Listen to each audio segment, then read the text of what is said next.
Mamãe, o papai tem uma nova amiga e ela é muito bonita, sussurrou meu filhinho, sem saber o quanto suas palavras me atingiram em cheio. Dirigi até o parque com o coração na mão, esperando ver outra mulher. Mas o que encontrei foi muito mais estranho. Uma mulher que eu nunca tinha visto, uma criança que parecia familiar demais e uma verdade que ainda me tira o sono. Mãe, por que o papai beija aquela senhora no parque? Congelei com a espátula de bacon no meio do caminho até o prato. Mason me encarava do outro lado da ilha da cozinha, com um bigode de chocolate no lábio superior, esperando uma resposta como se tivesse acabado de perguntar sobre o tempo. O que foi, querida? As palavras saíram calmas, mas meu coração já estava batendo forte no peito. A bonitinha com os brincos brilhantes, interrompeu Emma, balançando as pernas da cadeirinha. Ela tem uma filhinha que é a cara do Mason. Não é estranho, mamãe? Antes de prosseguirmos, quero agradecer por estarem aqui enquanto desvendamos juntos esta chocante verdade. Se você acredita na justiça e em se posicionar contra a traição, considere se inscrever. É grátis e nos ajuda a alcançar mais pessoas. Agora, vamos ver o que acontece a seguir. A espátula caiu com um estrondo no fogão. Meus filhos, de 7 e 5 anos, tinham acabado de me dizer casualmente que meu marido levava uma vida dupla. Voltei-me para o fogão, agarrando-me à borda da bancada até meus nós dos dedos ficarem brancos. O bacon estava queimando. Eu conseguia sentir o cheiro, ver a fumaça começando a subir, mas não conseguia me mexer. Meu treinamento profissional, uma década gerenciando crises para os políticos e executivos mais poderosos de Boston, já deveria ter entrado em ação, deveria ter me ajudado a manter aquela máscara perfeita de compostura que eu usava quando os senadores ligavam às 2 da manhã para confessar seu último escândalo. Mas esse desastre não era de outra pessoa. Era meu. Onde papai beija essa moça? Perguntei, forçando minha voz a permanecer leve e curiosa. Apenas uma mãe perguntando sobre o dia dos filhos. Nada de extraordinário acontecendo em nossa cozinha ensolarada, com seus azulejos brancos tipo metrô na parede e as janelas salientes que deixam entrar muita luz forte da manhã. Mason deu de ombros, balançando as pernas debaixo do balcão no Riverside Park. Você sabe onde o papai nos leva todo sábado de manhã enquanto você trabalha no computador? Todo sábado de manhã. Por quanto tempo? Ele não a beija como beija você, mãe. Acrescentou Emma, prestativa, pegando seu copo de treinamento. É diferente, mais suave, e ele sorri para ela do mesmo jeito que sorri para nós quando fazemos algo bom. Uma sensação fria e cortante se contorceu no meu peito. Peguei a frigideira fumegante e a tirei do fogo, ficando ali parada, encarando o bacon arruinado, tentando processar o que minha filha, ainda no jardim de infância, acabará de descrever com uma inocência devastadora. Contei-me sobre a garotinha, eu disse, me virando para encará-las. Mantive minha expressão neutra, interessada, como se estivéssemos discutindo a brincadeira favorita delas no parquinho, em vez do fato de que o pai delas aparentemente estava tendo um caso bem na frente delas. O nome dela é Lily, anunciou Emma com o entusiasmo de uma criança de 5 anos. Ela tem 6 anos e é tão legal, mamãe. Ela consegue dar uma cambalhota para trás no balanço. Uma cambalhota de verdade, confirmou Mason, com os olhos brilhando daquele jeito que sempre brilhavam quando ele falava de algo impressionante. E ela sobe até o topo do parquinho sem medo. Além disso, ela é a minha cara. Mesmo cabelo, mesmo nariz. Até a senhora Tim, do escritório do meu pai, disse isso quando nos viu no parque uma vez. Fiquei sem ar. A senhora Tim tinha nos visto. A assistente de Arlo tinha presenciado o que quer que fosse aquilo, o que significava que não estava escondido. Estava à vista de todos, público suficiente para que pessoas do escritório dele tivessem notado. A moça bonita fala com você? Perguntei, estendendo a mão para a torrada de Emma que tinha aparecido momentos antes de minha vida desmoronar. Minhas mãos estavam tremendo, mas as forcei a ficarem firmes enquanto espalhava manteiga no pão. Às vezes, disse Mason com a boca cheia de cereal, ela é legal. Ela sempre traz lanches gostosos, como balas de goma e aqueles biscoitos com cobertura. Não aqueles saudáveis que você coloca na sua mala, mãe. Sem ofensas. Sem ressentimentos. consegui cortar a torrada da Emma em triângulos perfeitos porque minhas mãos precisavam fazer algo normal e corriqueiro, enquanto meus filhos descreviam a outra família do meu marido como se estivessem falando de personagens de desenho animado. Emma balançou as pernas, batendo os calcanhares no assento elevatório. Às vezes, o pai a chama de querida e compra para ela aquele café chique do carrinho. Aquele com chantilly por cima. O café chique. Arlo mal se lembrava mais de como eu tomava meu café. 2 colheres de açúcar, um pouco de creme. Há anos que parei de esperar que ele me trouxesse algo do carrinho. Atribuí isso ao fato de o casamento ter se tornado confortável, familiar, menos romântico. Acontece que ele era bastante romântico, só não comigo. Há quanto tempo papai te leva para vê-los? Perguntei, servindo suco de laranja com uma mão que parecia desconectada do meu corpo. Mason fez uma careta, pensando, não sei, faz muito tempo desde antes do aniversário da Emma. Acho que o aniversário da Emma foi há 4 meses. 4 meses de mentiras de sábado de manhã. 4 meses de Arlo me dando beijinhos na testa e mandando as crianças para fora de casa para termos um tempo de qualidade juntos, enquanto eu ficava em casa respondendo e-mails e preparando propostas de clientes. Tempo de qualidade com outra mulher. Outra criança que se parecia com o nosso filho. Em outubro, me lembrei dos nossos 10 anos de casamento. Conheci o Arlo em um evento de networking quando eu estava construindo minha empresa de consultoria em comunicação de crise. Ele era charmoso, bem-sucedido no ramo de desenvolvimento imobiliário comercial e pronto para se estabelecer. Nos casamos rapidamente, tivemos Mason 2 anos depois e Emma 3 anos depois disso. Tinha sido bom. Eu achava que tinha sido bom. Problemas normais de casamento, dinheiro, estresse, desentendimento sobre a criação dos filhos, a forma como o romance se transforma em rotina quando se está criando filhos pequenos e construindo uma carreira. Nada que parecesse catastrófico. Mas agora eu estava calculando de trás para frente, revendo nossa trajetória, como fazia para clientes que enfrentavam exposição. E os números estavam me deixando doente. Lily tinha 6 anos. Emma tinha acabado de fazer 5, o que significava que, quando eu estava grávida de Emma, exausta, hormonal e lidando com enjoos matinais, Arlo já estava envolvido com outra pessoa, já construindo essa outra vida. Ou talvez Lily tenha vindo depois que Emma nasceu. Quando eu estava afundando em depressão pós-parto, mal conseguindo dormir, chorando no chuveiro para que as crianças não ouvissem. Quando Arlo estava viajando constantemente para fechar aqueles negócios imobiliários em Cambridge e Worcester, quando ele chegava em casa cheirando a sabonete de hotel e alegando estar exausto demais para a intimidade porque as negociações tinham se estendido até tarde da noite. Ele estivera com ela naquelas noites. Ela estivera grávida enquanto eu lutava sozinha com um recém-nascido e uma criança pequena? Mamãe, você está apertando o suco com muita força, disse Emma, apontando para a caixinha na minha mão. Olhei para baixo e vi o suco de laranja transbordando do copo da Emma, derramando-se pela bancada. Coloquei a caixa de suco cuidadosamente no chão e peguei um pano de prato, limpando a bagunça com precisão mecânica. A mãe da Lily também vem ao parque? Perguntei, mantendo um tom de voz casual. É com eles que o papai conversa, confirmou Mason, raspando o fundo da tigela de cereal. Eles ficam juntos enquanto a gente brinca. Às vezes, sentam no banco e tomam café. Papai sempre ri das piadas dela. Ele ri diferente com ela do que com você, mãe. Mais alto. Ele ri diferente com ela. Minha filha de 7 anos percebeu que meu marido estava mais feliz com a amante do que com a esposa, e eu não tinha notado nada. Estava tão concentrada em lidar com a crise de todos os outros. O congressista cujo caso extraconjugal com sua estagiária ameaçou sua campanha de reeleição. O CEO de uma empresa de tecnologia cujo escândalo de e-mails precisou de uma estratégia para conter os danos. O diretor de uma organização sem fins lucrativos cujas acusações de peculato exigiram uma gestão cuidadosa da mídia. Passei 10 anos construindo uma reputação como a pessoa que conseguia consertar qualquer coisa, administrar qualquer desastre, transformar catástrofes em narrativas controladas, e não vi o furacão de categoria 5 se formando na minha própria cozinha. Você devia vir ao parque com a gente qualquer dia desses, mamãe, sugeriu Emma, pegando seu suco. Aí você podia conhecer a Lily. Aposto que você gostaria dela. Todo mundo gosta dela. Talvez eu goste, eu disse, esboçando algo próximo a um sorriso.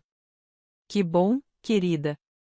Depois disso, arrumei as crianças para a escola no piloto automático. Fiquei escovando os cabelos loiros e embaraçados da Emma enquanto ela reclamava que a trança de princesa estava muito apertada. Preparando o almoço do Mason.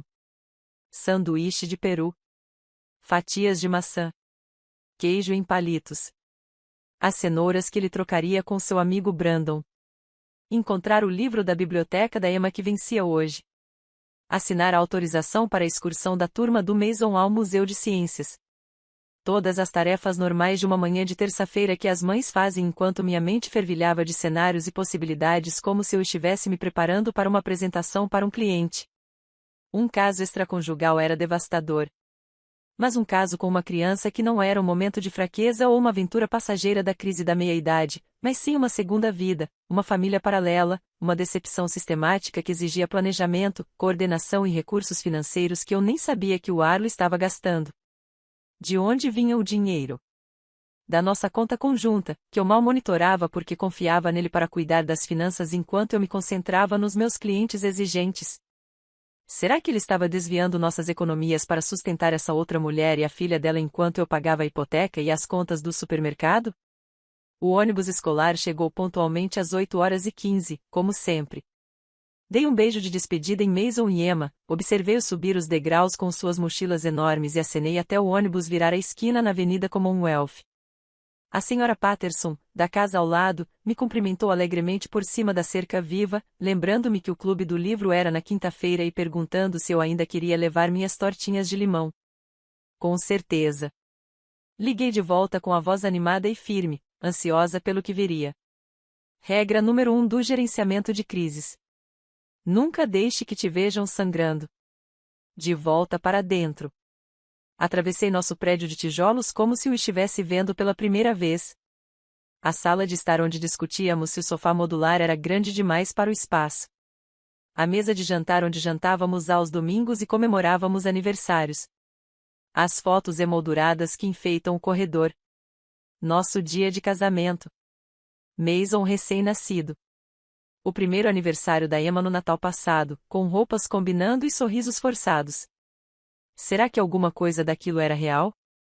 Ou será que eu estava vivendo numa mentira cuidadosamente construída enquanto Arlo mantinha sua vida real em outro lugar?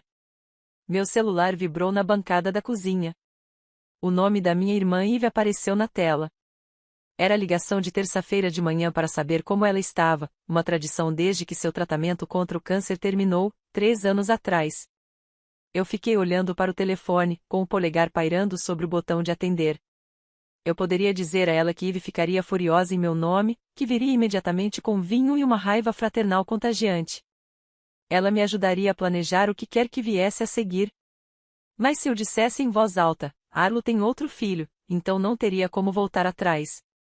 Não dava para fingir que era um mal-entendido ou uma explicação inocente. Falar sobre isso tornaria tudo real. A ligação foi para a caixa postal. Eu mandaria uma mensagem para ela mais tarde. Inventaria alguma coisa sobre estar em uma ligação com um cliente. Ou sobre estar lidando com uma emergência que precisava de atenção imediata. Não era totalmente mentira. Meu casamento era definitivamente uma emergência. Peguei meu laptop, coloquei-o sobre a mesa da cozinha e abri o Google Maps. Digitei em Riverside Park. A vista de satélite mostrou claramente a área do parque infantil. Balanços, área de escalada, ginásio, trilhas para caminhada ao longo do rio Charles. Aquele grande carvalho onde os pais costumavam se reunir nas manhãs de fim de semana para tomar café enquanto os filhos gastavam energia. Boa visibilidade de vários ângulos. Bancos espalhados por toda parte. Havia estacionamento disponível a 2 quarteirões de distância, nas ruas laterais. Faltavam 4 dias para o sábado.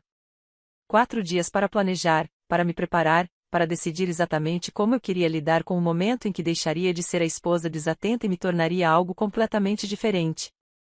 Subi até o nosso quarto, o quarto que Arlo e eu dividíamos há 10 anos, onde fazíamos amor, discutíamos sobre a temperatura do termostato e debatíamos estratégias para criar os filhos. Abri o armário e vasculhei as caixas na prateleira de cima até encontrar o que precisava. Um Gol vermelho velho que Eve tinha deixado para trás depois do churrasco do verão passado. Óculos de sol enormes que comprei para as férias e nunca usei porque me faziam parecer que estava me esforçando demais. Um moletom cinza com zíper que coloquei na pilha de doações, mas nunca doei de fato. Eu ficaria parecida com qualquer outra mãe cansada de Boston fazendo compras no fim de semana, vestida com roupa esportiva. Comum, esquecível, invisível, exatamente o que eu precisava ser. Porque eis o que Arlo havia esquecido sobre mim, se é que algum dia realmente soube. Eu construí toda a minha carreira gerenciando situações impossíveis, investigando o que as pessoas queriam esconder, documentando evidências e construindo casos, e sabendo exatamente quando usar informações para obter o máximo impacto. Eu sabia como encontrar a verdade nas mentiras, como juntar histórias a partir de fragmentos, como controlar narrativas e orquestrar consequências. Arlo achava que estava sendo cuidadoso.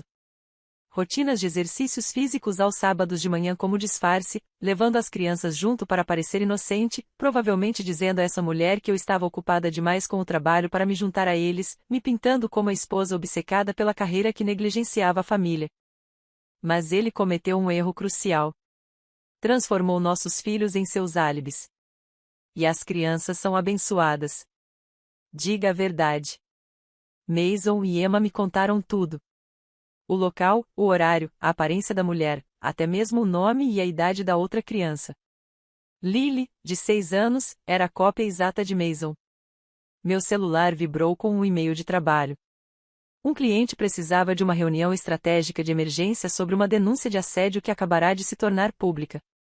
Respondi profissionalmente, agendei a ligação para as 14 horas, compartimentalizei minha crise pessoal em uma caixinha para lidar com ela depois, porque era isso que eu fazia. Administrei desastres, resolvi situações impossíveis, fiz problemas desaparecerem ou, quando necessário, controlei exatamente como eles explodiram e quem se machucou no raio da explosão. O sábado não chegava nunca. Eu precisava ver isso com meus próprios olhos, documentar, entender a dimensão completa do que estava enfrentando antes de decidir o que fazer a seguir, e eu decidiria. Não o Arlo, não algum amigo bem-intencionado oferecendo conselhos, nem mesmo minha irmã feroz e protetora, eu. Acontecia o que acontecesse, eu controlaria, gerenciaria e orquestraria cada consequência com a precisão que dedicava às situações mais críticas com meus clientes. Voltei para a janela panorâmica da nossa sala de estar, olhando para nossa rua tranquila no extremo sul, com seus prédios históricos de tijolos aparentes e jardins frontais cuidadosamente cultivados. Um bairro perfeito em Boston. Uma família perfeita. Pelo menos era o que todos pensavam. Faltavam 4 dias para sábado. Faltavam 4 dias para eu deixar de ser a esposa desavisada e me tornar a mulher de quem Arlo deveria ter tido medo desde o início. A manhã de sábado chegou com aquela cruel normalidade que torna a traição ainda pior. Acordei com a luz do sol entrando pelas janelas do nosso quarto, o som do alarme do Arlo tocando às 7h30, como fazia todo fim de semana. Ele saiu da cama com um gemido, esticou os braços acima da cabeça e foi para o banheiro como se fosse apenas mais um sábado comum. Como se ele não fosse levar nossos filhos para conhecer sua família secreta. Fiquei na cama, assistindo com os olhos semicerrados enquanto ele fazia sua apresentação. A rotina de alongamento que ele tinha começado 4 meses atrás. Agachamentos, círculos com os braços, tocar os dedos dos pés com esforço exagerado, checar o relógio de atividades físicas, tocar na tela várias vezes como se as métricas realmente importassem, cantarolar alguma melodia desafinada enquanto escovava os dentes, ele era bom. Isso eu reconheço. Anos de prática o tornaram convincente. Quando ele voltou para o quarto para vestir jeans e uma camiseta azul marinho, aquela que eu lhe comprei no Natal passado porque realçava seus olhos, forcei-me a respirar normalmente para parecer uma esposa ainda dormindo, não uma mulher planejando vigiar o próprio marido. Vou levar as crianças ao parque, disse-lhe baixinho, provavelmente pensando que eu ainda estava dormindo. Deixar você descansar um pouco. Que atencioso. Que marido dedicado. Proporcionando à sua esposa trabalhadora uma manhã de sábado tranquila. Esperei até ouvi-lo descer as escadas. Ouvi a voz animada de Mason e a tagarelice aguda de Emma. Ouvi o barulho do café da manhã sendo preparado às pressas. Então me levantei e fui até a janela, observando Arlo conduzir nossos filhos para dentro de sua BMW preta. Ele me deu um beijo na testa antes de eles saírem. Eu desci as escadas de roupão, representando o papel de esposa cansada, grata por uma manhã tranquila para colocar o trabalho em dia. Apresentação importante para o cliente na segunda-feira, eu disse, gesticulando vagamente em direção ao meu laptop na mesa da cozinha. Preciso mesmo me preparar. A mentira veio fácil. Depois de 10 anos de casamento, tínhamos nos tornado bons em mentir um para o outro. Eu só não tinha percebido isso até agora. Não tenha pressa, disse Arlo, com a mão quente no meu ombro. Provavelmente vamos ao parquinho por algumas horas. Para gastar um pouco de energia. Ele sorriu. Tranquilo, relaxado, completamente sem culpa. Eu sorri de volta. No instante em que seu BMW saiu da nossa garagem, eu já estava me mexendo. Calça jeans que eu tinha separado na noite anterior. Moletom cinza, cabelo preso num coque desarrumado sob o gorro vermelho da Eve. Óculos de sol enormes que cobriam metade do meu rosto. Eu parecia exatamente o que estava tentando ser. Inesquecível. Minhas mãos tremiam enquanto eu pegava as chaves do carro no gancho perto da porta. Meu coração batia tão forte que eu conseguia senti-lo na garganta. Ouvia o zumbido do sangue nos meus ouvidos. Isso era diferente do trabalho para clientes. Era algo pessoal. Era minha vida desmoronando em tempo real, e eu estava prestes a testemunhá-la com meus próprios olhos. O trajeto até o Riverside Park levou 20 minutos no trânsito da manhã de sábado. Estacionei a 2 quarteirões de distância, numa rua residencial tranquila, e conferi minha aparência pelo retrovisor. Apenas mais uma mãe de Boston. Nada de extraordinário, nada memorável. Eu conseguiria fazer isso. O parque estava cheio de gente de fim de semana, corredores com roupas caras de corrida, famílias com carrinhos de bebê, pessoas passeando com seus cachorros e soltando-os na área designada. Misturei-me facilmente, apenas mais uma pessoa aproveitando a manhã fresca de outubro. O rio Charles estendia-se para além do parque, suas águas refletindo o céu cinzento de outubro. Encontrei um banco com vista desimpedida para o parquinho principal, perto o suficiente para ver tudo, mas longe bastante para não ser notado. Peguei meu celular, inclinando-o como se estivesse navegando nas redes sociais, apenas mais uma mãe distraída supervisionando de longe, sem muita atenção. Mason e Emma correram para o parquinho a toda velocidade assim que chegaram. Observei-os correrem em direção aos balanços, o rabo de cavalo loiro de Emma balançando, os cachos escuros de Mason refletindo a luz. Arlo seguia mais devagar, com as mãos nos bolsos, checando o celular com aquela energia nervosa que tantas vezes eu confundia com o estresse do trabalho. Ele estava esperando alguém. Eu sabia disso antes dela aparecer, mas saber não me preparou para a realidade. Ela veio pela trilha que acompanhava a curva do rio, não do estacionamento como um visitante comum. Como se estivesse esperando nos bastidores, calculando sua chegada para coincidir com o movimento de seus longos cabelos escuros, presos em um rabo de cavalo alto que balançava enquanto ela caminhava. Roupas esportivas caras, com logotipos de grife bem visíveis.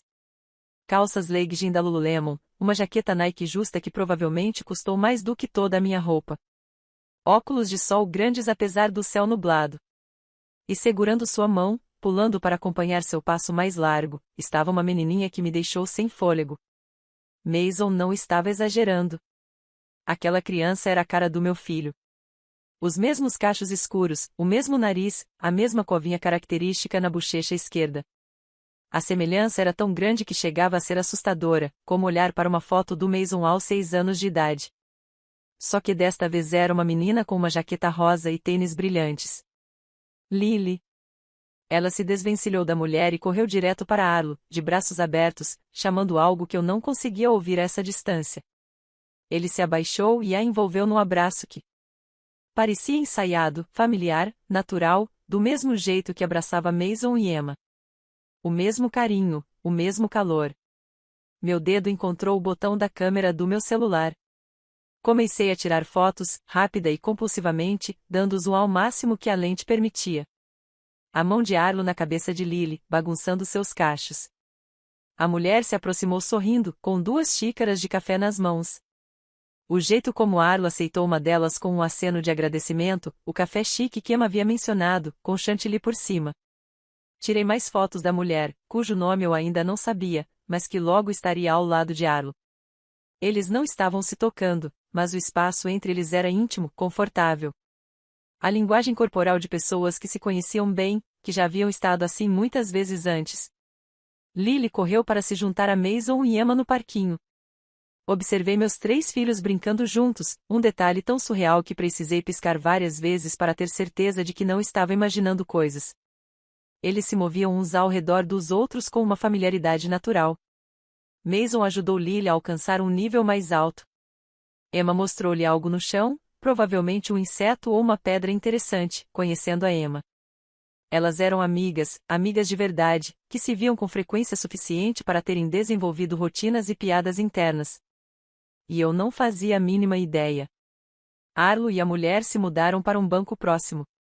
Ainda dava para ver o parquinho, mas com privacidade suficiente para conversar. Me mexi um pouco no banco, ajustando meu ângulo para que eles continuassem enquadrados. Através da câmera do meu celular, viu colocar a mão na parte inferior das costas dela, um gesto casual, possessivo, como se já o tivesse feito 1000 vezes. Ela se inclinou para ele, não de forma dramática, não como em um filme, apenas uma sutil mudança de peso, o ombro pressionando o braço dele. Isso não era novidade. Não se tratava da energia nervosa de um caso recente. Momentos roubados repletos de adrenalina e medo de ser descoberto. Era algo estabelecido, rotineiro, confortável. Por quanto tempo? Quantos sábados isso se repetiu enquanto eu ficava em casa, felizmente alheio? Quando Mason e Emma se distraíram, correndo um atrás do outro perto do carvalho, gargalhando alto sobre algo que só crianças entendem, Arlo se virou para a mulher e beijou sua têmpora. Rápido, familiar, sem reservas. O tipo de beijo que você dá em alguém que ama sem pensar. Meu estômago revirou. Mesmo assim, tirei a foto, registrando a cena enquanto minhas mãos tremiam. Observei-os por 40 minutos que pareceram horas.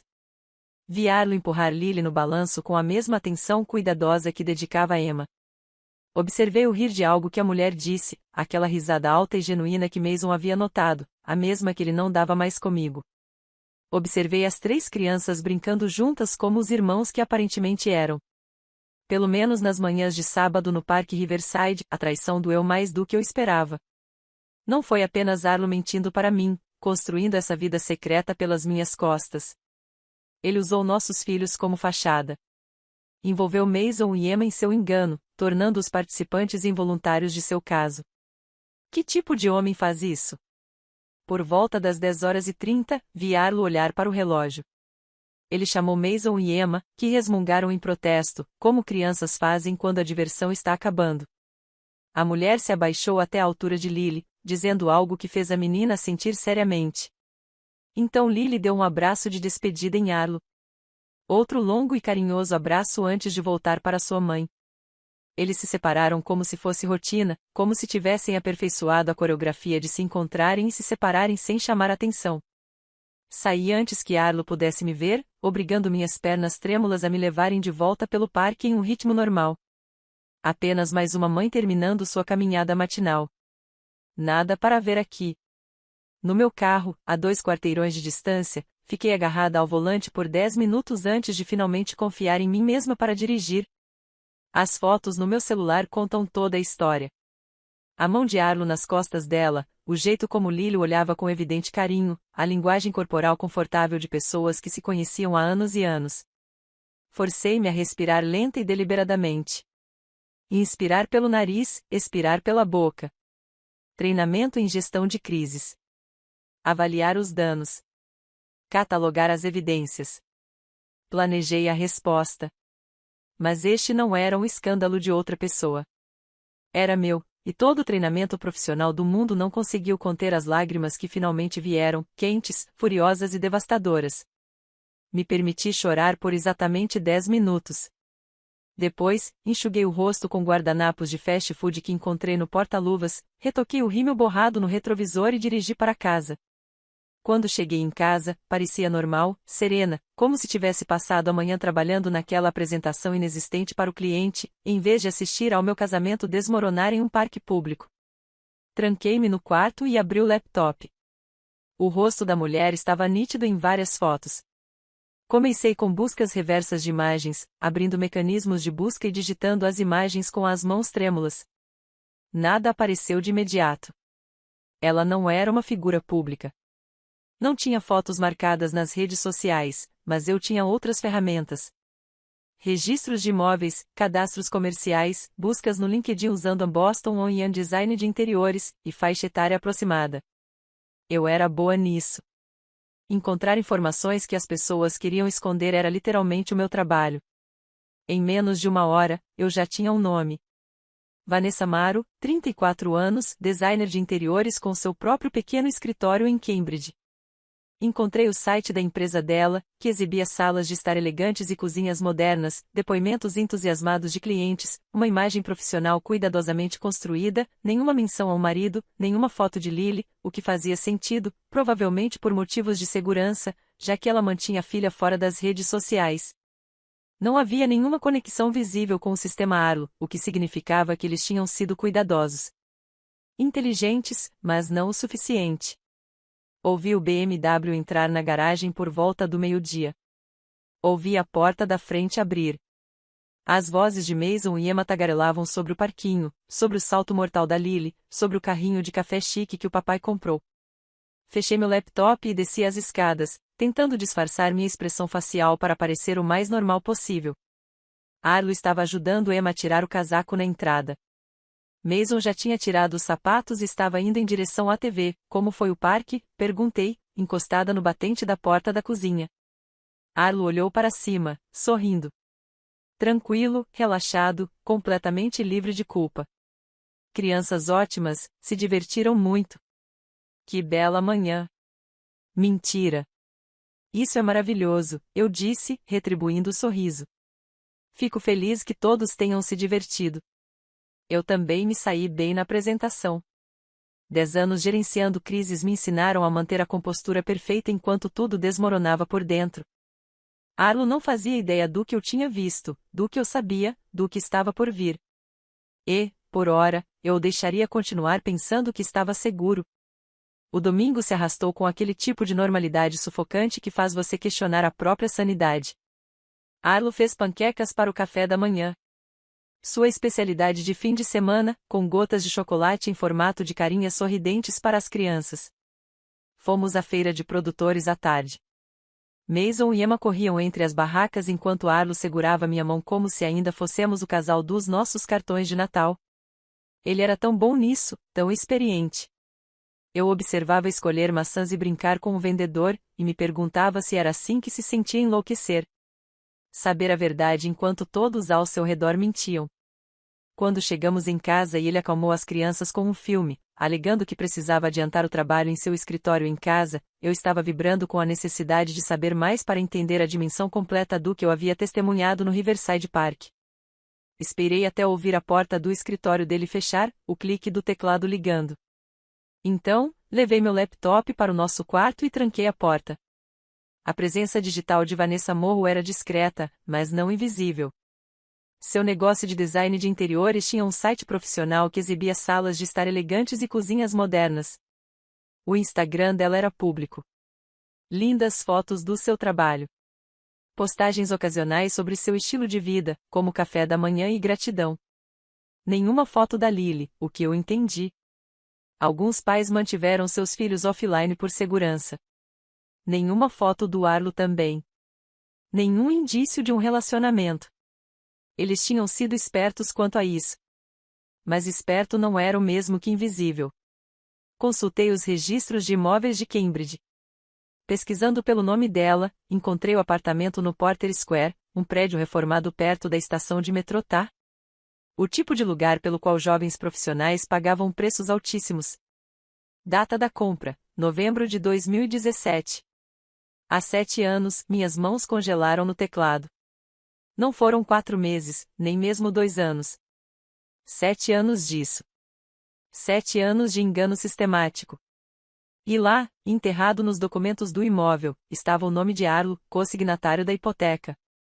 Provas legais de que ele a ajudou a comprar este lugar, de que esteve financeiramente ligado a ela durante quase todo o nosso casamento. Senti como se estivesse caindo, mesmo estando sentada perfeitamente imóvel na nossa cama. Novembro de 2017.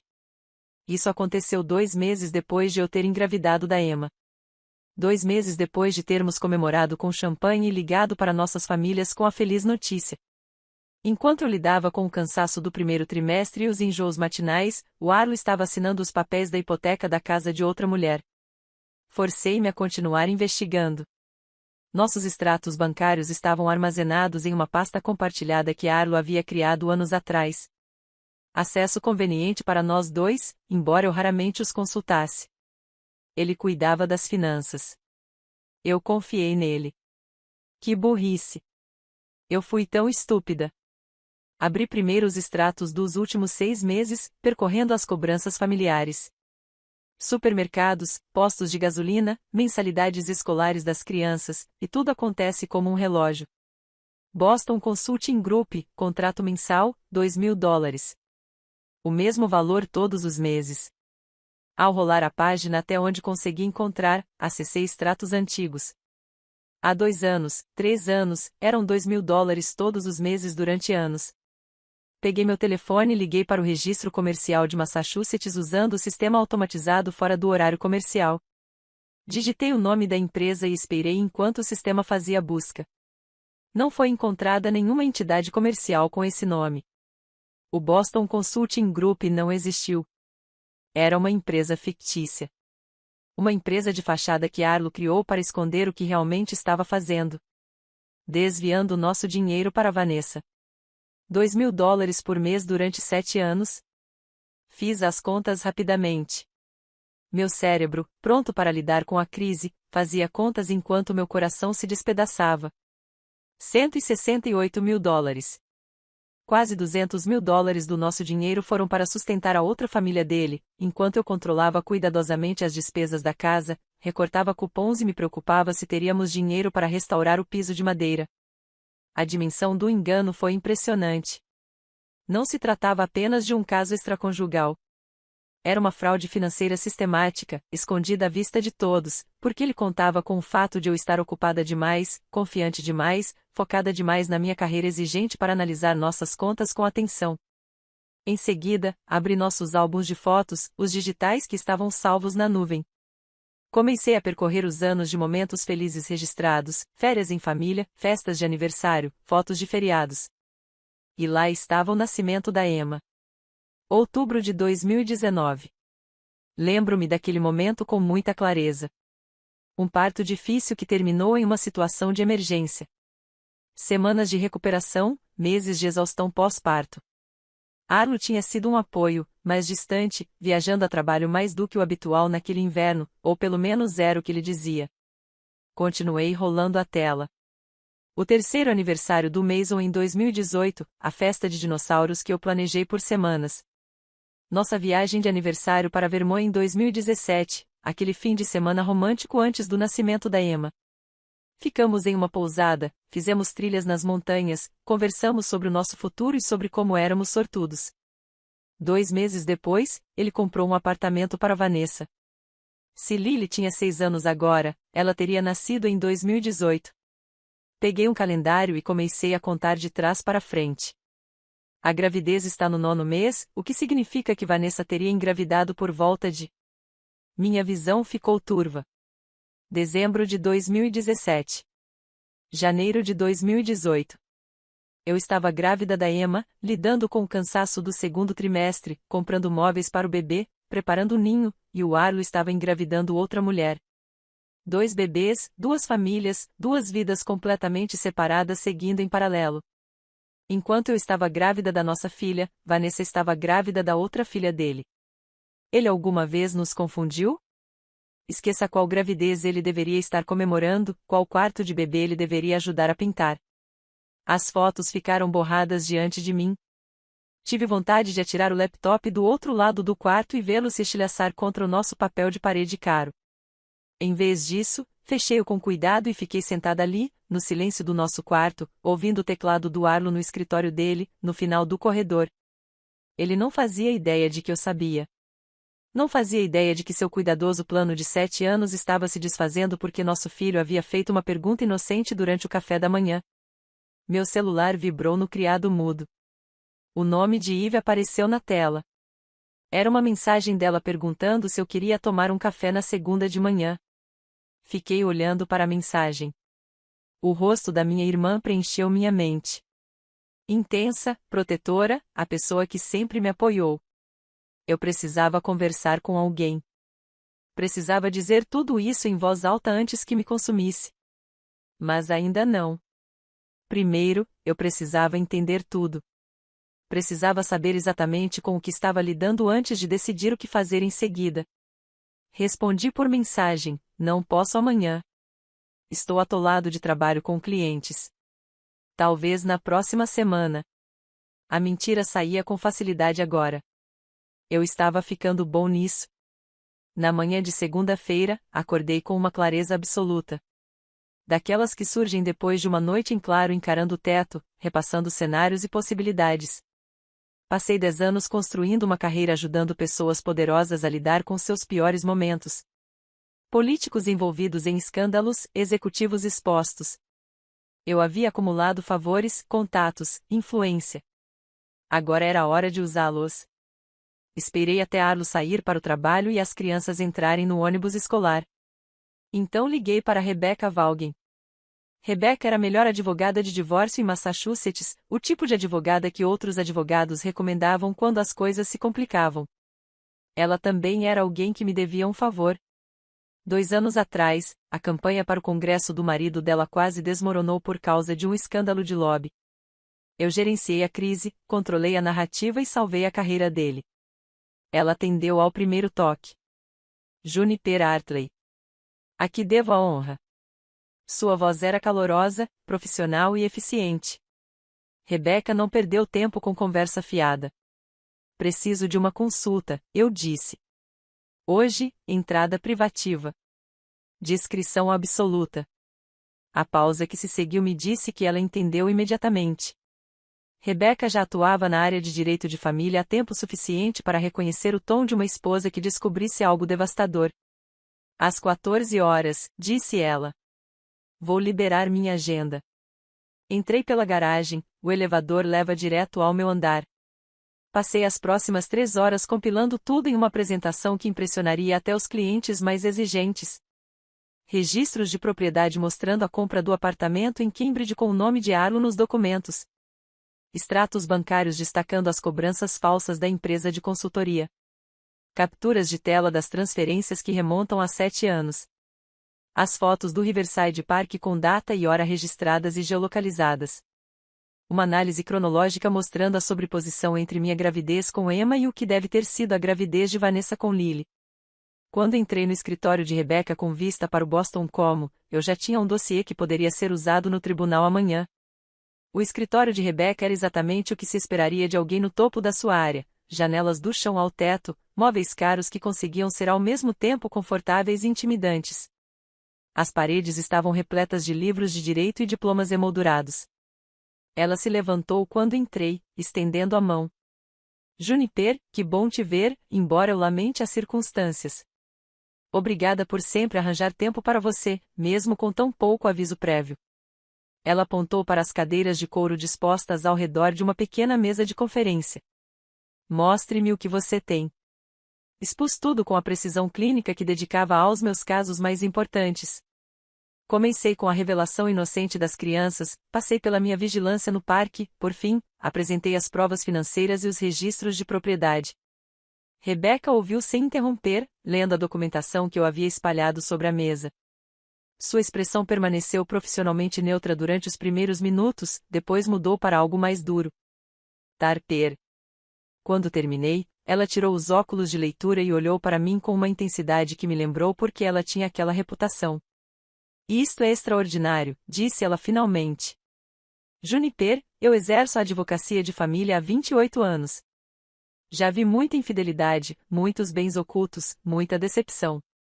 Mas isto, ela apontou para os documentos, o filho secreto, a fraude financeira sistemática, a vida dupla mantida por 7 anos. Isto não é apenas infidelidade. Isto é fraude financeira. Ela analisou os extratos bancários, examinando as cobranças recorrentes. Se ele estruturou essas taxas de consultoria fictícias como despesas comerciais para fins fiscais, isso o expõe à Justiça Federal. Se ele ocultou essa renda da Receita Federal, podemos estar diante de acusações criminais que vão além do divórcio.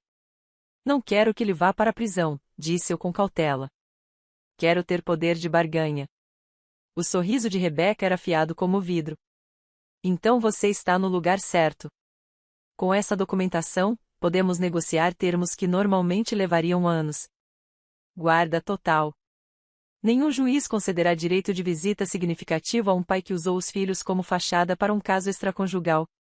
A casa é sua, considerando seu sistema de engano, suas contas de aposentadoria, a pensão alimentícia calculada com base em sua renda real, incluindo tudo o que ele vem escondendo. Ele concordará com qualquer coisa para manter isso em segredo. Ela pegou um bloco de notas e começou a fazer anotações com sua caligrafia impecável.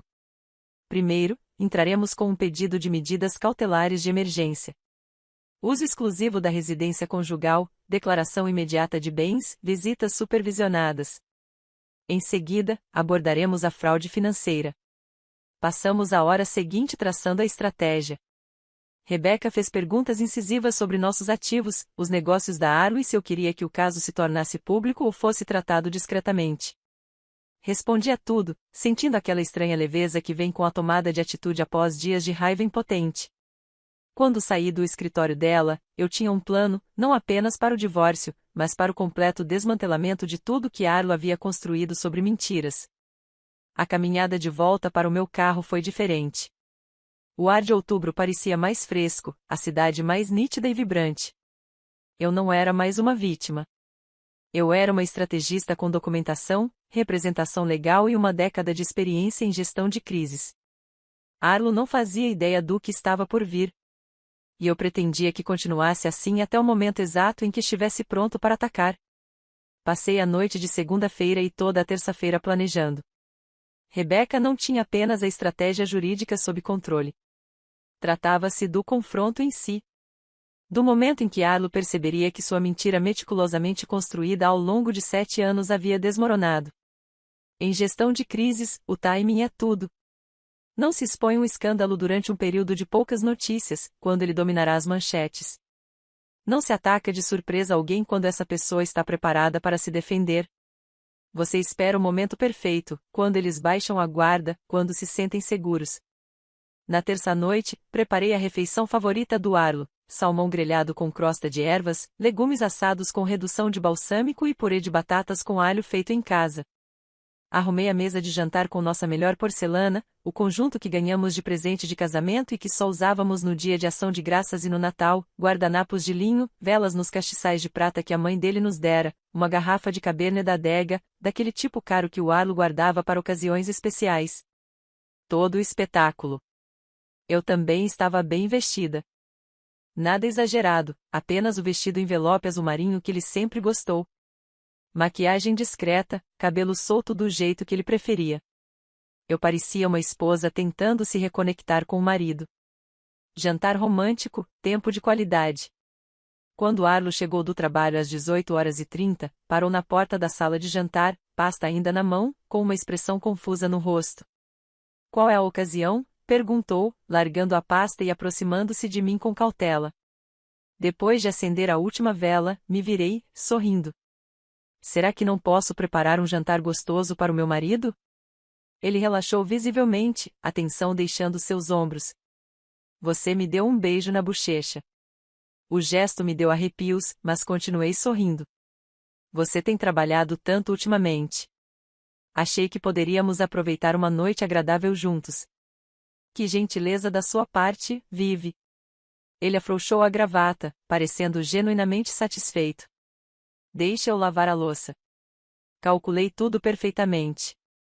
O salmão estava terminando de assar no forno quando ele voltou lá para baixo de calça jeans e camisa social. Servi o vinho, o jantar, e me acomodei na minha rotina normal. Durante a refeição, conversei sobre amenidades, perguntei sobre o projeto de desenvolvimento dele em Cambridge.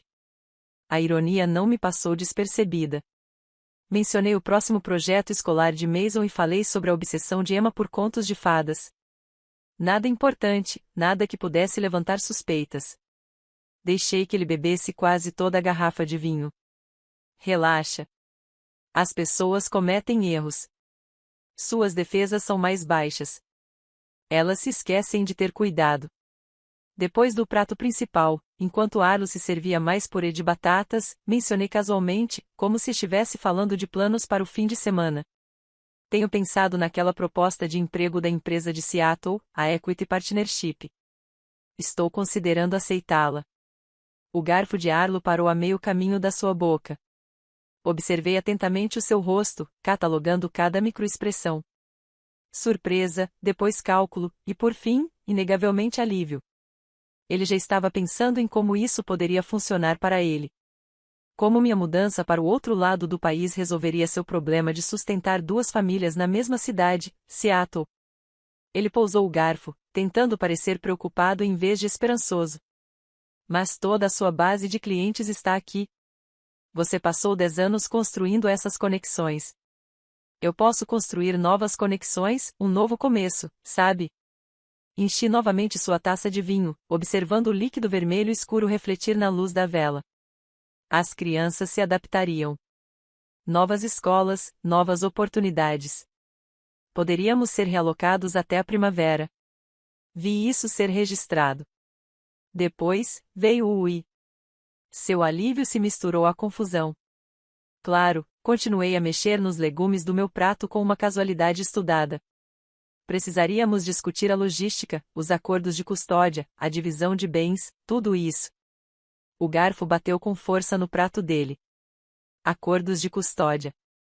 Sua voz era cuidadosamente controlada, mas eu percebi a aspereza por baixo da superfície. Juniper, do que você está falando? Inclinei a cabeça com ar inocente. Bem, eu apenas presumi que, com seus negócios aqui e todos os seus compromissos. Fiz uma pausa, deixando a frase no ar.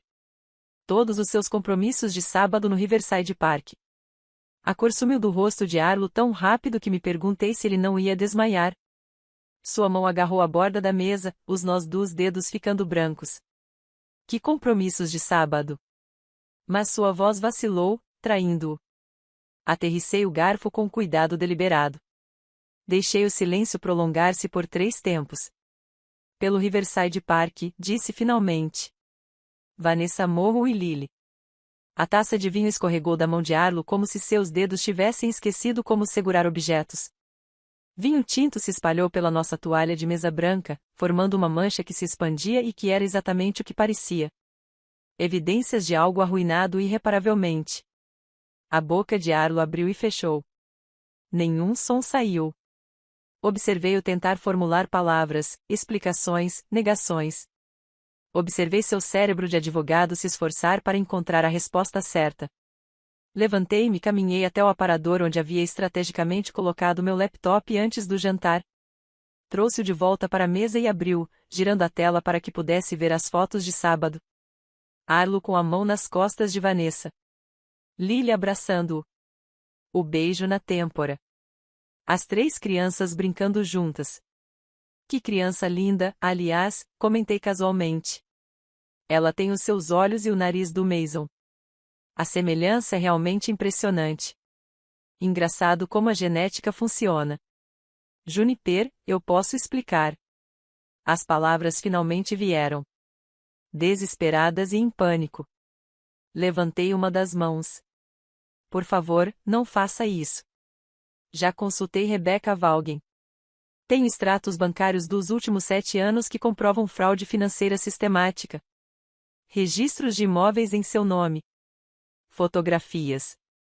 Documentação do falso Boston Consulting Group que você criou para ocultar pagamentos a Vanessa. Mostrei mais documentos na tela, para que ele pudesse ver a extensão do que eu havia descoberto. Extratos bancários destacados em amarelo. Registros de imóveis. A busca no registro comercial não encontrou nenhuma entidade com esse nome. O teste de DNA nem será necessário, embora possamos providenciá-lo, se desejar. Lily se parece mais com Mason do que Emma. Qualquer juiz dará uma olhada nessas crianças e saberá exatamente o que aconteceu. O rosto de Arlo mudava de emoção tão rápido que eu quase não conseguia acompanhar. Pânico, cálculo, desespero, a constatação de que sua farsa cuidadosamente construída ao longo de 7 anos havia desmoronado. Você não pode, ele começou. Isso vai destruir sua carreira. Terminei o trabalho para ele. Sua reputação na comunidade imobiliária comercial de Boston. Sim, provavelmente. A questão é, Arlo, que eu gerencio crises para as pessoas mais poderosas desta cidade. Políticos, executivos, pessoas cujos escândalos, nada exagerado, apenas o vestido envelope azul marinho que ele sempre gostou. Maquiagem discreta, cabelo solto do jeito que ele preferia. Eu parecia uma esposa tentando se reconectar com o marido. Jantar romântico, tempo de qualidade. Quando Arlo chegou do trabalho às 18h30, parou na porta da sala de jantar, pasta ainda na mão, com uma expressão confusa no rosto. Qual é a ocasião? Perguntou, largando a pasta e aproximando-se de mim com cautela. Depois de acender a última vela, me virei, sorrindo. Será que não posso preparar um jantar gostoso para o meu marido? Ele relaxou visivelmente, a tensão deixando seus ombros. Você me deu um beijo na bochecha. O gesto me deu arrepios, mas continuei sorrindo. Você tem trabalhado tanto ultimamente. Achei que poderíamos aproveitar uma noite agradável juntos. Que gente, você construiu uma segunda família usando nossos filhos como álibi. Você levou Mason e Emma para seus encontros secretos no parquinho, tornando-os cúmplices involuntários do seu caso. Você roubou de nossas contas conjuntas por 7 anos enquanto eu controlava as despesas da casa e me preocupava com a aposentadoria. Fechei o laptop com um estalo seco. Você mentiu todos os dias. Todas as manhãs, quando me dava um beijo de despedida. Todas as noites quando você chegava em casa. Todos os sábados quando você fingia que aqueles passeios no parque eram para passar um tempo de qualidade com as crianças. Eu nunca quis te magoar. Ele tentou. Você nunca teve a intenção de ser pego. Eu corrigi. Há uma diferença. Estou fazendo isso porque sou bom no que faço, Arlo. E agora, meu trabalho é destruir você da forma mais eficiente e completa possível. Levantei-me e peguei o laptop.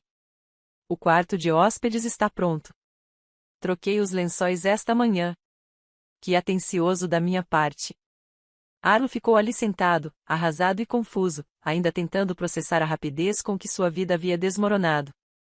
Ele pensava que tinha sido tão cuidadoso, tão esperto, mantendo as duas famílias separadas, sustentando a mentira com precisão.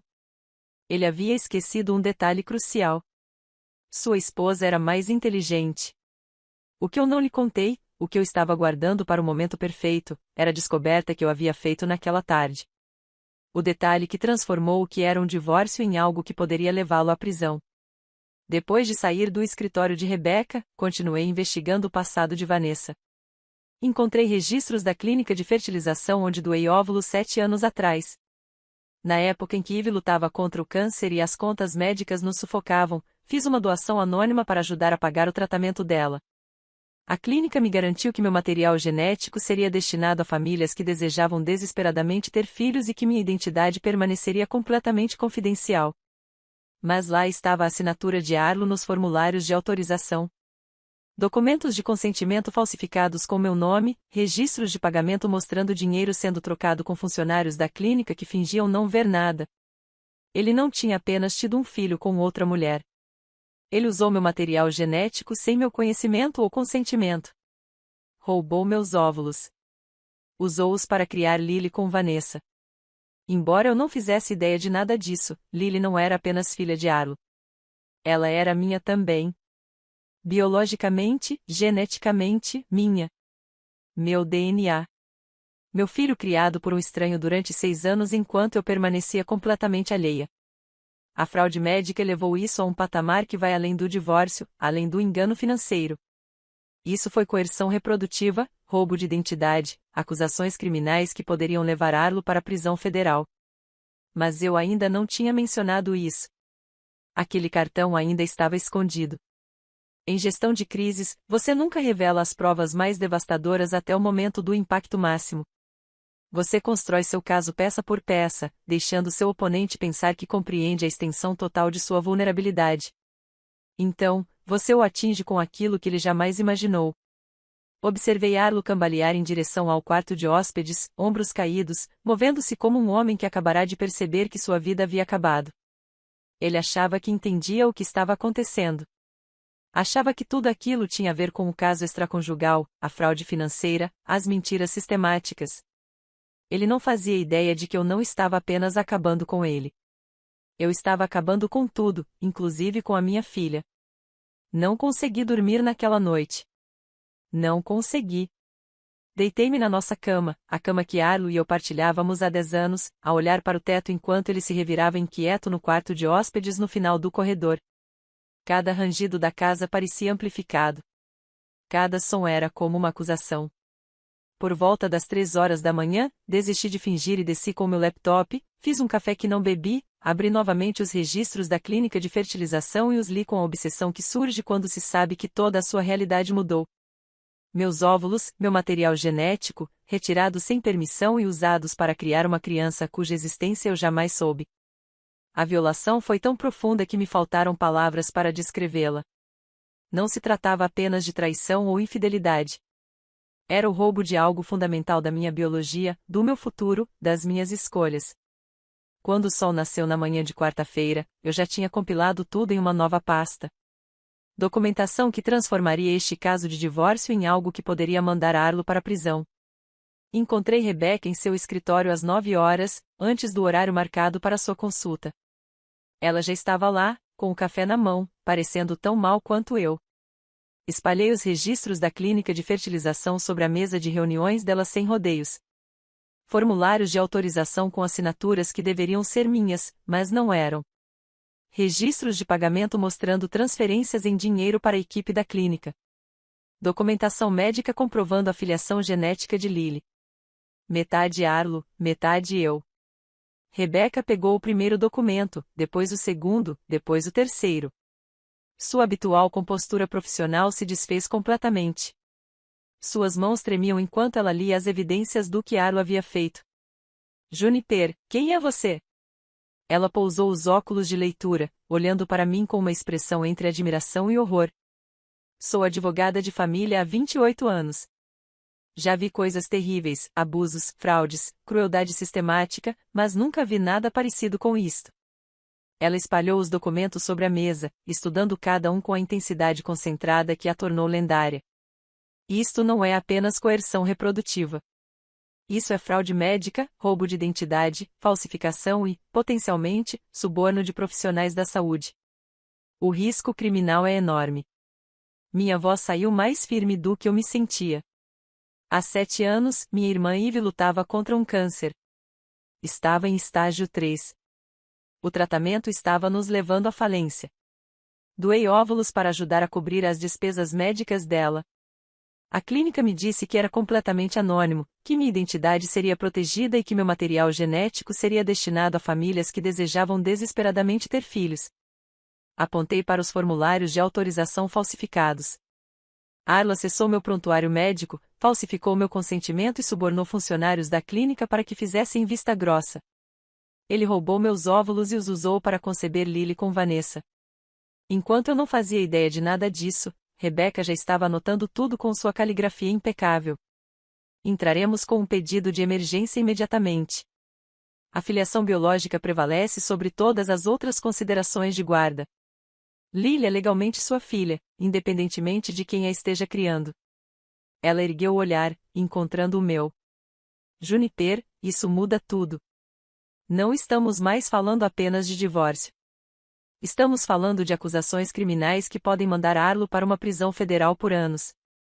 Ótimo, eu disse, e era sério. Naquela tarde, Rebecca trouxe Patrícia Nevel, uma contadora forense especializada em encontrar bens ocultos em casos complexos de divórcio. Patrícia, na casa dos 40, tinha olhos penetrantes e uma mente ainda mais afiada, era o tipo de mulher capaz de olhar para uma planilha e enxergar as mentiras escondidas entre os números. Ela se instalou na sala de reuniões de Rebecca, espalhando nossos registros financeiros por todas as superfícies disponíveis, extratos bancários, declarações de imposto de renda, documentos comerciais, registros de imóveis. 7 anos da meticulosa fraude financeira arquitetada por Arlo foram expostos sob a luz fluorescente do escritório. Eu fiquei sentado lá enquanto Patrícia trabalhava, observando-a destacar números, fazer anotações e cruzar informações contábeis com a precisão metódica de alguém que já havia feito isso milhares de vezes. No final da tarde de quinta-feira, ela havia descoberto coisas que nem eu sabia que precisava procurar. Ele vem desviando dinheiro desde antes de Lily nascer, explicou Patrícia, virando a tela do laptop para que Rebecca e eu pudéssemos ver as planilhas que ela havia criado. Não se tratava apenas dos $2.000 por mês para Vanessa através da falsa empresa de consultoria. Isso era, na verdade, a menor parte de tudo. Ela apontou para números destacados que me embrulharam o estômago. Ele tem inflado as despesas da empresa, ocultado rendimentos através de empresas de fachada e criado honorários de consultoria fantasmas que vão para contas que ele controla. Veja só, este empreendimento imobiliário em Worcester. Ele aumentou os custos em 30% e embolsou a diferença.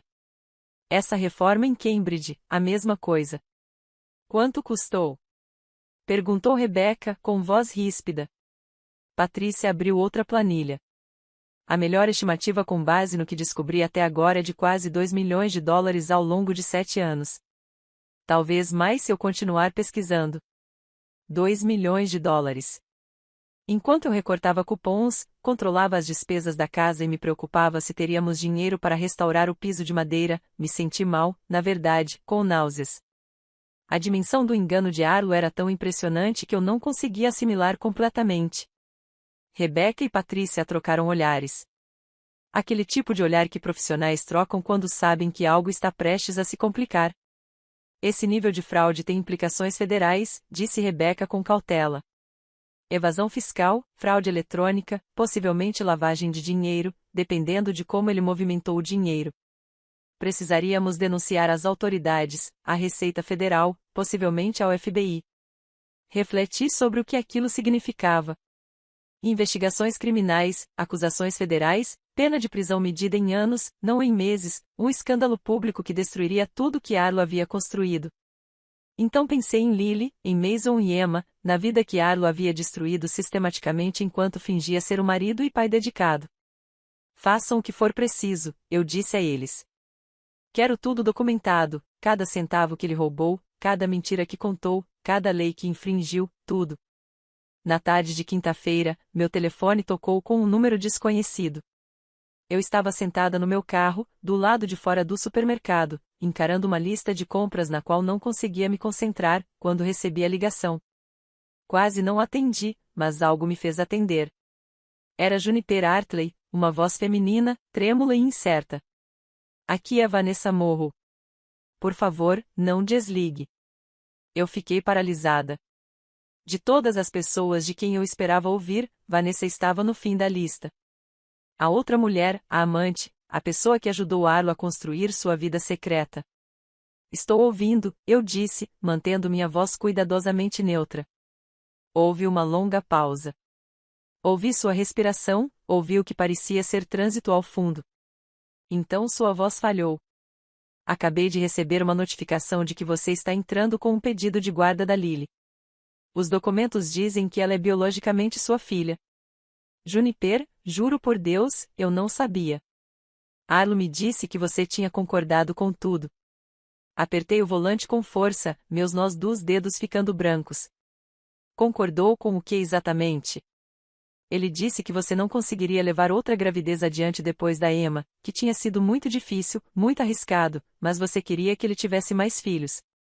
Disse que estava tudo acertado, que você tinha assinado os formulários de consentimento, que era isso que você queria. A respiração de Vanessa estava ofegante, as palavras atropelando-se num turbilhão desesperado. Ele me mostrou documentos com sua assinatura, autorizações médicas. Nunca me ocorreu verificá-los. Achei que estava apenas ajudando. Pensei que fosse algum tipo de acordo moderno com o qual você concordasse. Meu Deus, como sou estúpido. Ele estava chorando abertamente agora. Eu nunca quis contribuir para te magoar. Minha raiva vacilou. Passei dias imaginando Vanessa como uma vilã. A participante consciente da traição de Arlo, a mulher que deliberadamente destruiu meu casamento, parecia tão devastada quanto eu, tão manipulada, tão usada. Ele te contou que era casado? Perguntei. Sim, ele foi honesto sobre isso desde o início, mas disse que vocês tinham um acordo para se concentrar na sua carreira, que você basicamente concordou com esse tipo de situação porque funcionava para todos. A voz de Vanessa baixou. Eu tinha 30 anos e estava desesperada para formar uma família. Tinha acabado de terminar um relacionamento que não deu em nada. Eu queria muito um filho, e eis que surge esse homem bem-sucedido e charmoso, oferecendo-me exatamente o que eu sempre sonhei. Acreditei no que queria acreditar. Conversamos por mais de 1 hora. Ela me contou tudo. Como eles se conheceram em uma visita a um dos empreendimentos imobiliários de Arlo. Como ele a cortejou com uma intensidade implacável. Como ele havia descrito o relacionamento deles como algo não convencional, mas consensual. Um arranjo moderno com a bênção de sua esposa, focada na carreira. Ele era tão convincente. Vanessa disse que ele sabia exatamente o que dizer, como fazer tudo parecer razoável, como se fôssemos pioneiros em algum novo tipo de estrutura familiar, em vez do que realmente era. Ele te mostrou documentos falsificados, eu disse, com a minha assinatura. Os registros da clínica de fertilização comprovam isso. Ele pagava funcionários para fazerem vista grossa e processarem a papelada sem a devida autorização. Você não estava ajudando, Vanessa. Você estava sendo usada. Nós duas estávamos. O soluço dela ecoou pelo telefone. O que acontece agora com Lily? Respirei fundo, pensando na menininha com o nariz do Mason e as minhas covinhas. Minha filha biológica, criada por um estranho durante 6 anos enquanto eu permanecia completamente alheia. Agora, estamos nos certificando de que a transição da Lily seja a mais tranquila possível. Ela tem 6 anos e nada disso é culpa dela. Ela não pediu nada disso. Você quer a guarda? A voz de Vanessa era fraca. Guarda total. Ela é minha filha biológica, eu disse simplesmente. Mas não quero traumatizá-la. Vamos dar um jeito. Terapia, transição gradual, o que ela precisar. Você é a mãe dela há 6 anos. Isso importa. Quando desliguei o telefone, sentei no meu carro no estacionamento do supermercado e chorei. Chorei de verdade pela primeira vez desde que tudo isso começou. Não apenas por mim, mas por Vanessa, por Lily, por todas nós presas na teia de mentiras que Arlo teceu com tanta maestria. 2 mulheres que deveriam ser inimigas, unidas pela manipulação sistemática de um homem que nos tratava como peões em seu elaborado jogo. A lista de compras estava esquecida no banco do passageiro. Eu tinha vindo aqui para comprar leite, pão e outras necessidades básicas da vida familiar. Em vez disso, encontrei um aliado inesperado no lugar mais estranho possível. E, de alguma forma, aquilo me pareceu o primeiro passo real para consertar as coisas. Na manhã de sexta-feira, Rebecca entrou com os pedidos de emergência. Eu não estava presente quando ela entregou a documentação ao tribunal. Ela me disse que era melhor eu ficar em casa, manter a rotina normal para Mason e Emma, e deixar o sistema judiciário fazer seu trabalho. Mas mesmo assim, senti que aconteceu. Senti o momento em que nosso desastre particular se tornou assunto oficial nos tribunais. Quando as mentiras cuidadosamente construídas por Arlo se transformaram em provas documentadas em processos judiciais que o perseguiriam para sempre. O processo no tribunal foi mais rápido do que eu esperava. Rebecca ligou na sexta-feira à tarde. A surpresa era evidente em sua voz, mesmo com sua postura profissional. Temos uma audiência preliminar na segunda-feira, às 14 horas. A juíza Margaret Thornton é excelente. Ela é direta, já viu de tudo e não tolera joguinhos. O aspecto de fraude médica fez com que o caso subisse na lista de prioridades.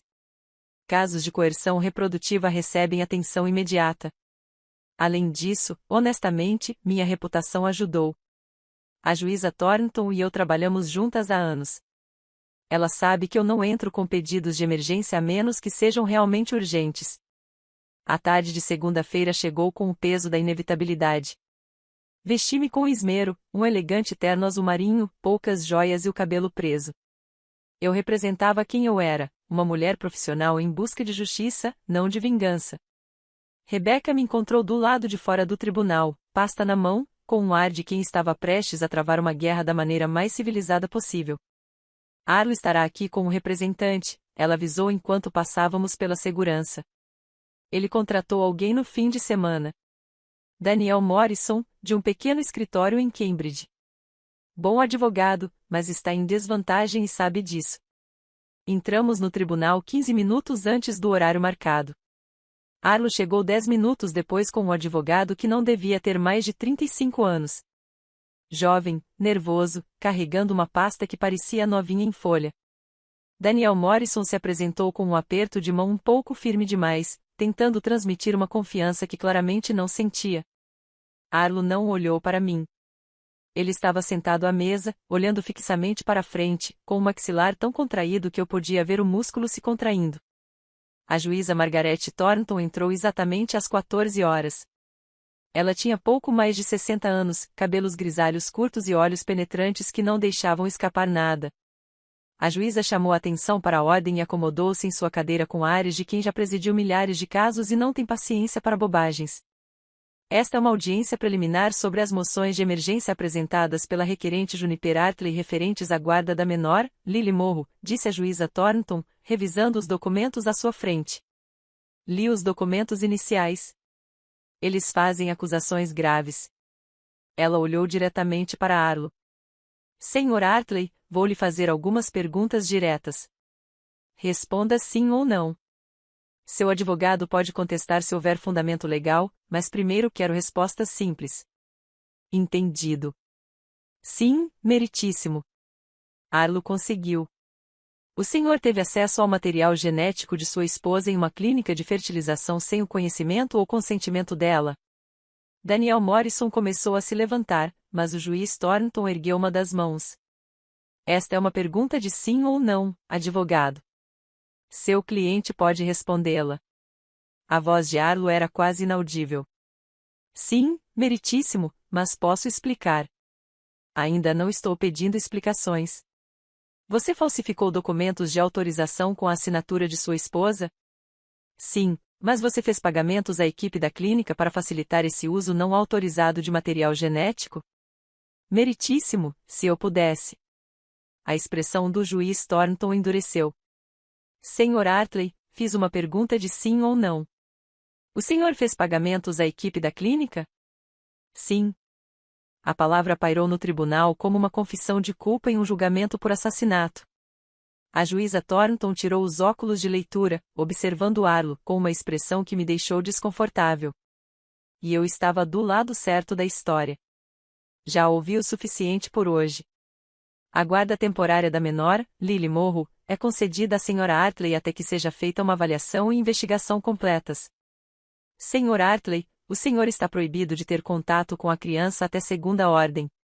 Nos reuniremos novamente em 2 semanas para uma audiência completa. Ela olhou para Daniel Morrison. Conselheiro, sugiro que informe seu cliente sobre a gravidade da situação dele. Isto não é apenas uma disputa de custódia. Estas alegações têm implicações criminais. O rosto de Arlo se desfez em lágrimas. Seu advogado colocou a mão em seu ombro, mas ele se afastou bruscamente, levantando-se e saindo do tribunal sem olhar para trás. Rebecca apertou minha mão por baixo da mesa. Isso correu melhor do que eu esperava. Apesar disso, a sensação era vazia. Era uma vitória, sim, uma confirmação legal de que eu era a mãe biológica de Lily, de que Arlo havia cometido fraude. Mas o mundo inteiro de Lily estava prestes a desmoronar, e nenhuma decisão judicial poderia tornar isso mais fácil. A semana seguinte trouxe mais audiências, mais depoimentos, mais revelações dolorosas que continuavam sendo documentadas nos registros oficiais do tribunal. Vanessa compareceu como testemunha. Na quarta-feira, ela entrou no tribunal composta, mas visivelmente devastada, vestindo um vestido preto simples, sem joias, exceto brincos pequenos. Ela parecia ter envelhecido 5 anos nos últimos 10 dias.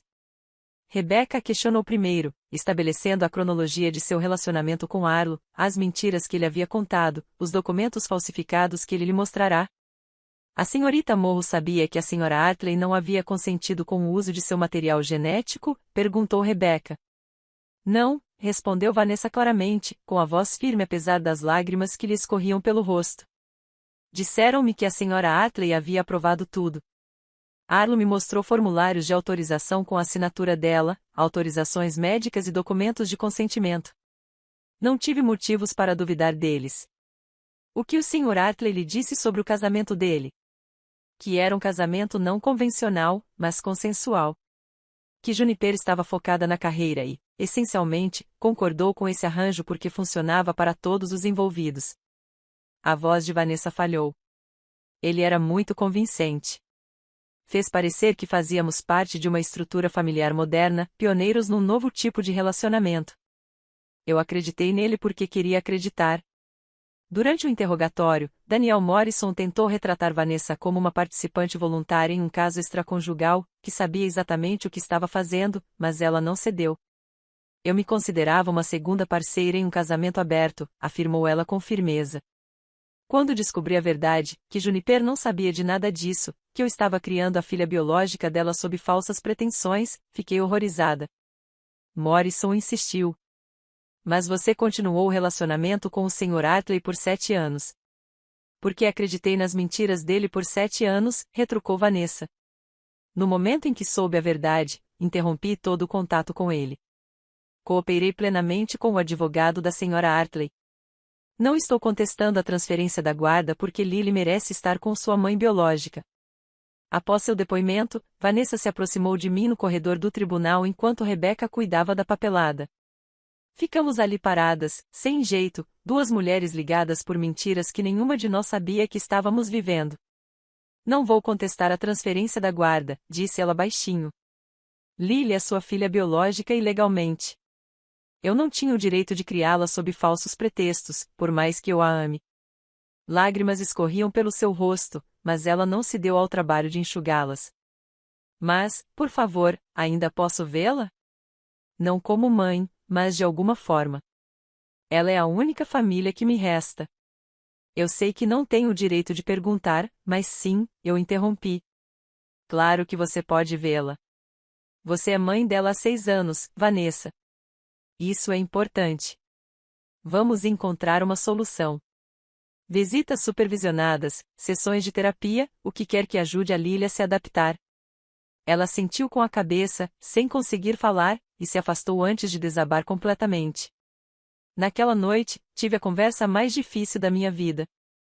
Mason, Emma e eu sentamos juntos no sofá da sala enquanto eu tentava encontrar as palavras certas para explicar que a amiga deles do parque aos sábados era, na verdade, a irmã deles.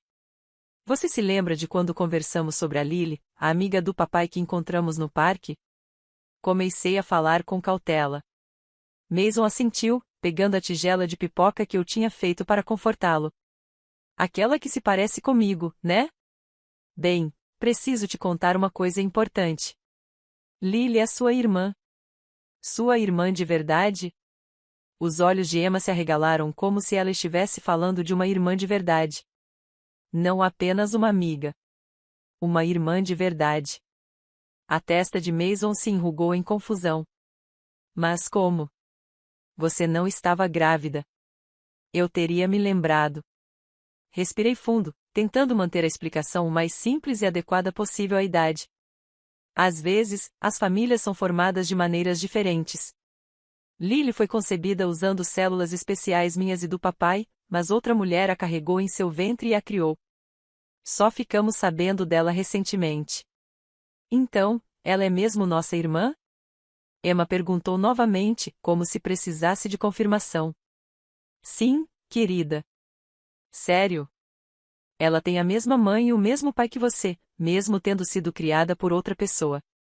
Mason processou isso com a lógica de uma criança de 7 anos. Ela vai morar conosco? Sim. Vai ser uma grande mudança para todos, especialmente para Lily. Ela vai precisar de muita paciência e carinho enquanto se adapta à nova família. Ela pode ficar no quarto ao lado do meu? Perguntou Emma, já fazendo planos. Posso mostrar a ela todos os meus bichinhos de pelúcia. Naquela noite, depois que as crianças dormiram, liguei para minha irmã, Eve. Contei a ela tudo o que eu vinha guardando há 2 semanas. O caso extraconjugal, a filha secreta, a fraude médica, a batalha pela guarda. Preciso de ajuda, Eve. Não consigo lidar sozinha com 3 filhos nessa batalha judicial. Estarei aí neste fim de semana, disse ela imediatamente. Sem hesitar, sem fazer perguntas sobre quanto tempo duraria ou quanto custaria. Prepare uma mala para alguns meses. Você não está passando por isso sozinha. Me desculpe por não ter te contado antes. Eu estava tentando processar tudo. Juniper, pare. Você tem o direito de desmoronar. É para isso que estou aqui. Rebecca agendou o primeiro encontro oficial para a terça-feira seguinte, no consultório da doutora Sarah Kim, uma terapeuta infantil especializada em transições familiares. Um ambiente neutro para Lily me conhecer, como sua mãe biológica. Eu estava apavorada. O que você diz para uma criança de 6 anos cujo mundo inteiro está sendo transformado? Lily chegou com Vanessa, segurando um coelho de pelúcia que parecia bem usado, com uma orelha um pouco desfiada. Ela era linda, com cachos escuros escapando de 2 tranças, o nariz característico de Mason, minhas covinhas aparecendo quando ela sorria hesitante. Quando viu Mason e Emma na sala de espera, seu rosto se iluminou. Vamos ter um encontro especial para brincar? Vanessa claramente a havia preparado com cuidado, apresentando a situação como algo empolgante em vez de assustador. A doutora Kim nos conduziu ao seu consultório, um espaço acolhedor com brinquedos, livros e móveis confortáveis, projetado para deixar as crianças à vontade. Ela conduziu a conversa com uma delicadeza experiente. Lily, você se lembra de ter conhecido essas pessoas antes? Lily assentiu, de repente tímida. No parque. Esses são Mason e Emma. Isso mesmo. E esta é Juniper. Ela é a mãe do Mason e da Emma. Eu sei, disse Lily, abraçando seu coelho com mais força. A doutora Kim sorriu. Lily Juniper também é sua mãe. Você cresceu de uma forma muito especial e agora tem 2 famílias que te amam muito.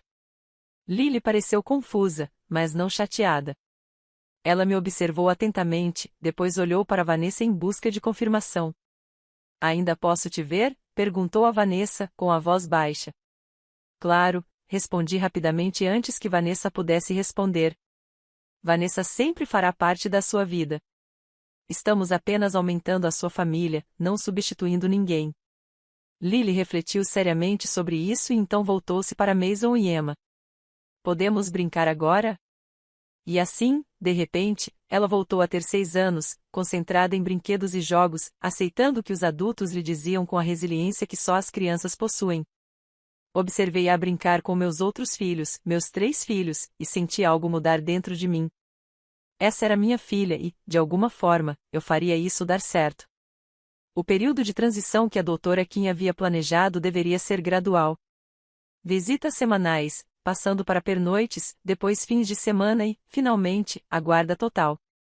Uma abordagem cuidadosa e ponderada, planejada para minimizar o trauma de uma criança de 6 anos cujo mundo estava sendo completamente transformado. Mas, 3 semanas após o início do processo de custódia, tudo se acelerou. Eu estava preparando o almoço para as crianças numa tarde de quinta-feira quando a campainha tocou.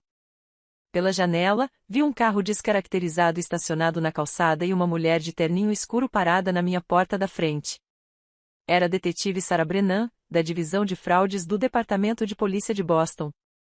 Ela mostrou seu distintivo quando abri a porta. Senhora Hartley, preciso discutir algumas descobertas que surgiram do seu processo de divórcio. Posso entrar? Estávamos sentados na minha sala de estar enquanto Mason e Emma assistiam a desenhos animados lá em cima, alheios ao que estava acontecendo. A detetive Brennan, na casa dos 40 e poucos anos, tinha um semblante sério, o tipo de policial que já tinha visto de tudo e não se impressionava com muita coisa. Ela espalhou os documentos sobre a minha mesa de centro com uma falta de prática. As descobertas do seu contador forense desencadearam uma investigação mais aprofundada, começou ela. O que descobrimos vai muito além de ocultar bens em um divórcio. Senhora Hartley, seu marido não estava apenas roubando da senhora. Ele estava fraudando sistematicamente seus sócios e clientes. Encarei os documentos, os extratos bancários, os contratos de construção, os acordos de desenvolvimento. O falso Boston Consulting Group era apenas uma empresa de fachada entre dezenas. O detetive Brennan continuou. Ele vem inflando os custos dos projetos em contratos de desenvolvimento, desviando verbas de construção e criando taxas de consultoria fantasmas que vão direto para contas offshore que ele controla. Ela apontou para números destacados que embaçaram minha visão. Este empreendimento imobiliário em Worcester. Ele disse aos investidores que custou 4 milhões. Os custos reais foram de 2,8 milhões. Ele embolsou a diferença. O mesmo padrão se repetiu em vários projetos ao longo de 7 anos. Qual o valor total? Minha voz soou distante, desconectada. Mais de 2 milhões de dólares em fraudes comprovadas. Provavelmente há mais coisas que ainda não descobrimos. O detetive Brennan olhou nos meus olhos. O Ministério Público está apresentando acusações federais. Fraude eletrônica, sonegação fiscal, lavagem de dinheiro. Isso é sério, Sra. Hartley. Senti um frio na barriga. Quanto tempo ele pode ficar preso se for condenado? De 10 a 15 anos, potencialmente. Depende de quantas acusações forem comprovadas e se ele cooperar. Ela fez uma pausa. Você precisa saber. Provavelmente será chamado a depor sobre a fraude financeira, as contas ocultas, o engano sistemático. Pensei em Mason e Emma visitando o pai deles na prisão federal. Pensei em Lily, que mal conhecia Arlo, crescendo com um criminoso condenado como pai biológico. O que for preciso, eu disse por fim, ele fez as suas escolhas. A detetive Brennan assentiu com a cabeça, recolhendo seus documentos. O promotor entrará em contato. Enquanto isso, se Arlo entrar em contato diretamente com você, documente tudo. Ele estava ficando desesperado. E ele tinha razão. 2 dias depois, Arlo apareceu em nossa casa. Eu estava preparando Mason para o treino de futebol quando ouvi batidas fortes na porta da frente. Urgentes e agressivas. Juniper, abra a porta. Eu sei que você está aí dentro. Os olhos de Mason se arregalaram. É o papai. Suba com a Emma, eu disse baixinho. Tranque a porta do seu quarto. Não saia até que eu diga.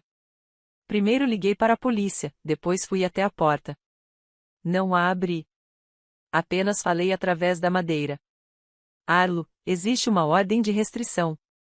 Você não deveria estar aqui. Por favor. Sua voz falhou. Apenas me escute. Eu posso explicar tudo. O dinheiro, as contas, tudo. Se você simplesmente retirar as acusações. Retire as acusações. Não consegui conter o riso amargo. Você me roubou por 7 anos. Você cometeu fraude médica. Você vem fraudando seus sócios. Isso não tem mais a ver comigo, Arlo. Isso é um caso federal. Vou perder tudo. Meu negócio, minha reputação. Ele estava chorando agora. Havia lágrimas de verdade em sua voz. Pense nas crianças. Mason e Emma merecem ter o pai deles. Você deveria ter pensado nisso antes de construir uma segunda família e roubar milhões de dólares. A polícia chegou em poucos minutos. 2 policiais que não pareceram surpresos com a situação. Aparentemente, as brigas domésticas eram rotina. Eles levaram Arlo embora enquanto ele gritava promessas, ameaças e súplicas desesperadas que ecoavam pela nossa rua tranquila. A senhora Patterson, da casa ao lado, observava tudo da janela. O mesmo aconteceu com os Johnson, do outro lado da rua. Amanhã, todos no bairro saberiam. Depois disso, Arlo tentou ligar. Bloqueei o número dele. Ele tentou enviar e-mails desesperados, alternando entre súplicas por perdão e ameaças de lutar pela guarda das crianças. A mãe dele ligou, chorando, implorando para que eu considerasse o bem-estar das crianças. Ele cometeu um erro terrível, Juniper. Mas ele ainda é o pai deles. Essas crianças precisam dele. Ele é um criminoso, respondi, com voz fria.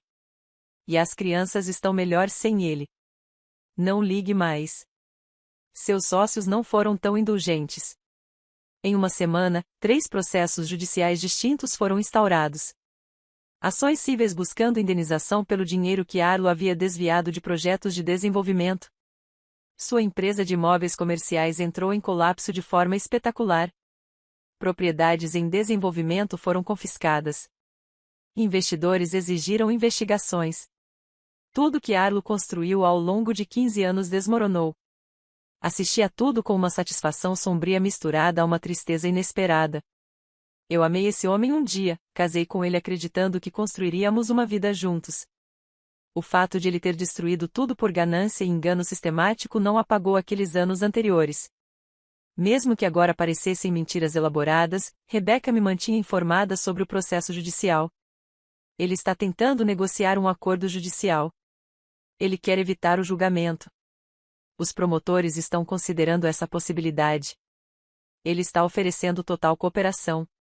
Depoimento contra sócios que possam ter estado envolvidos. Confisco de todos os bens. Será que eles aceitarão? Provavelmente. Os julgamentos são caros e demorados. Se ele entregar peixes maiores e assumir a responsabilidade, eles reduzirão a pena. Ainda prevejo de 5 a 8 anos, mas é melhor do que 15. Os círculos da elite de Boston são pequenos e implacáveis.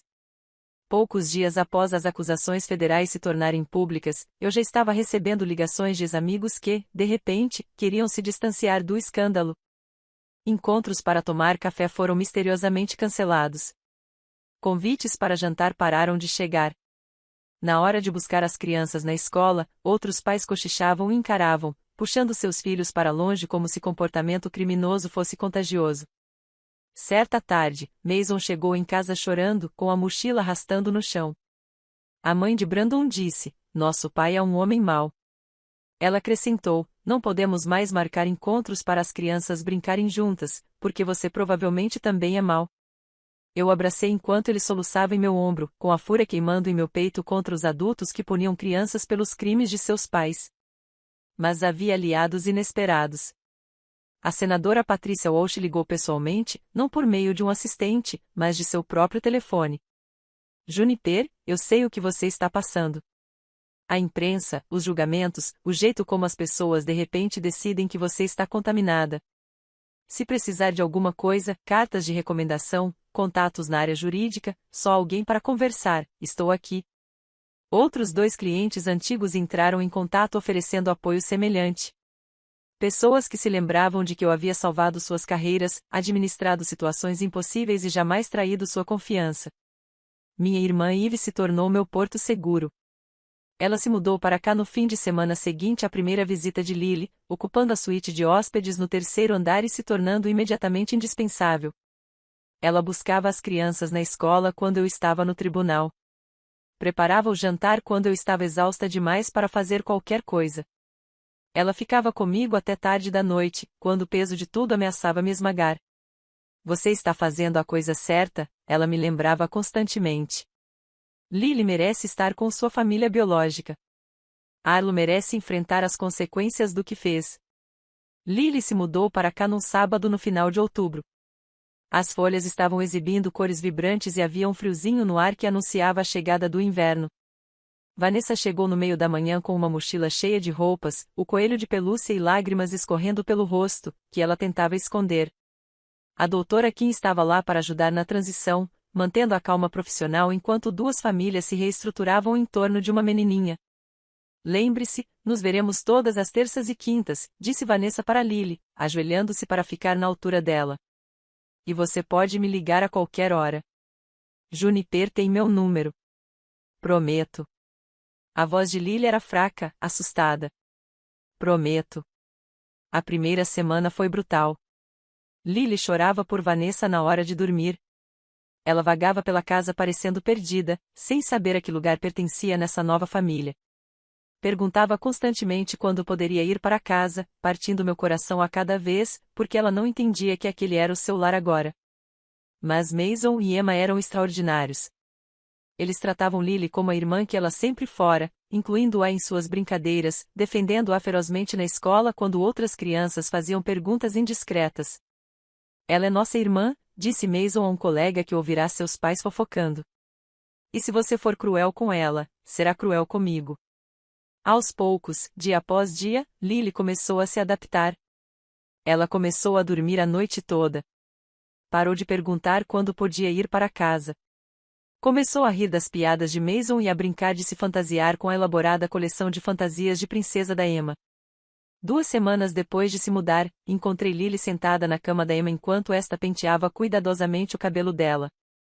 "Você tem os mesmos cachos que eu", disse Emma com orgulho de uma criança de 5 anos. "É porque somos irmãs." Lily sorriu, um sorriso tímido, mas genuíno. Irmãs de verdade, as mais verdadeiras, confirmou Emma com absoluta certeza. Irmãs para sempre. Naquela noite, eu estava colocando Lily na cama quando ela disse isso pela primeira vez. Mãe, posso beber água? Não, Juniper. Não, senhora. Hartley. Trouxe-lhe água com as mãos trêmulas, colocando-a na sua mesa de cabeceira ao lado do coelho de pelúcia. Boa noite, Lily.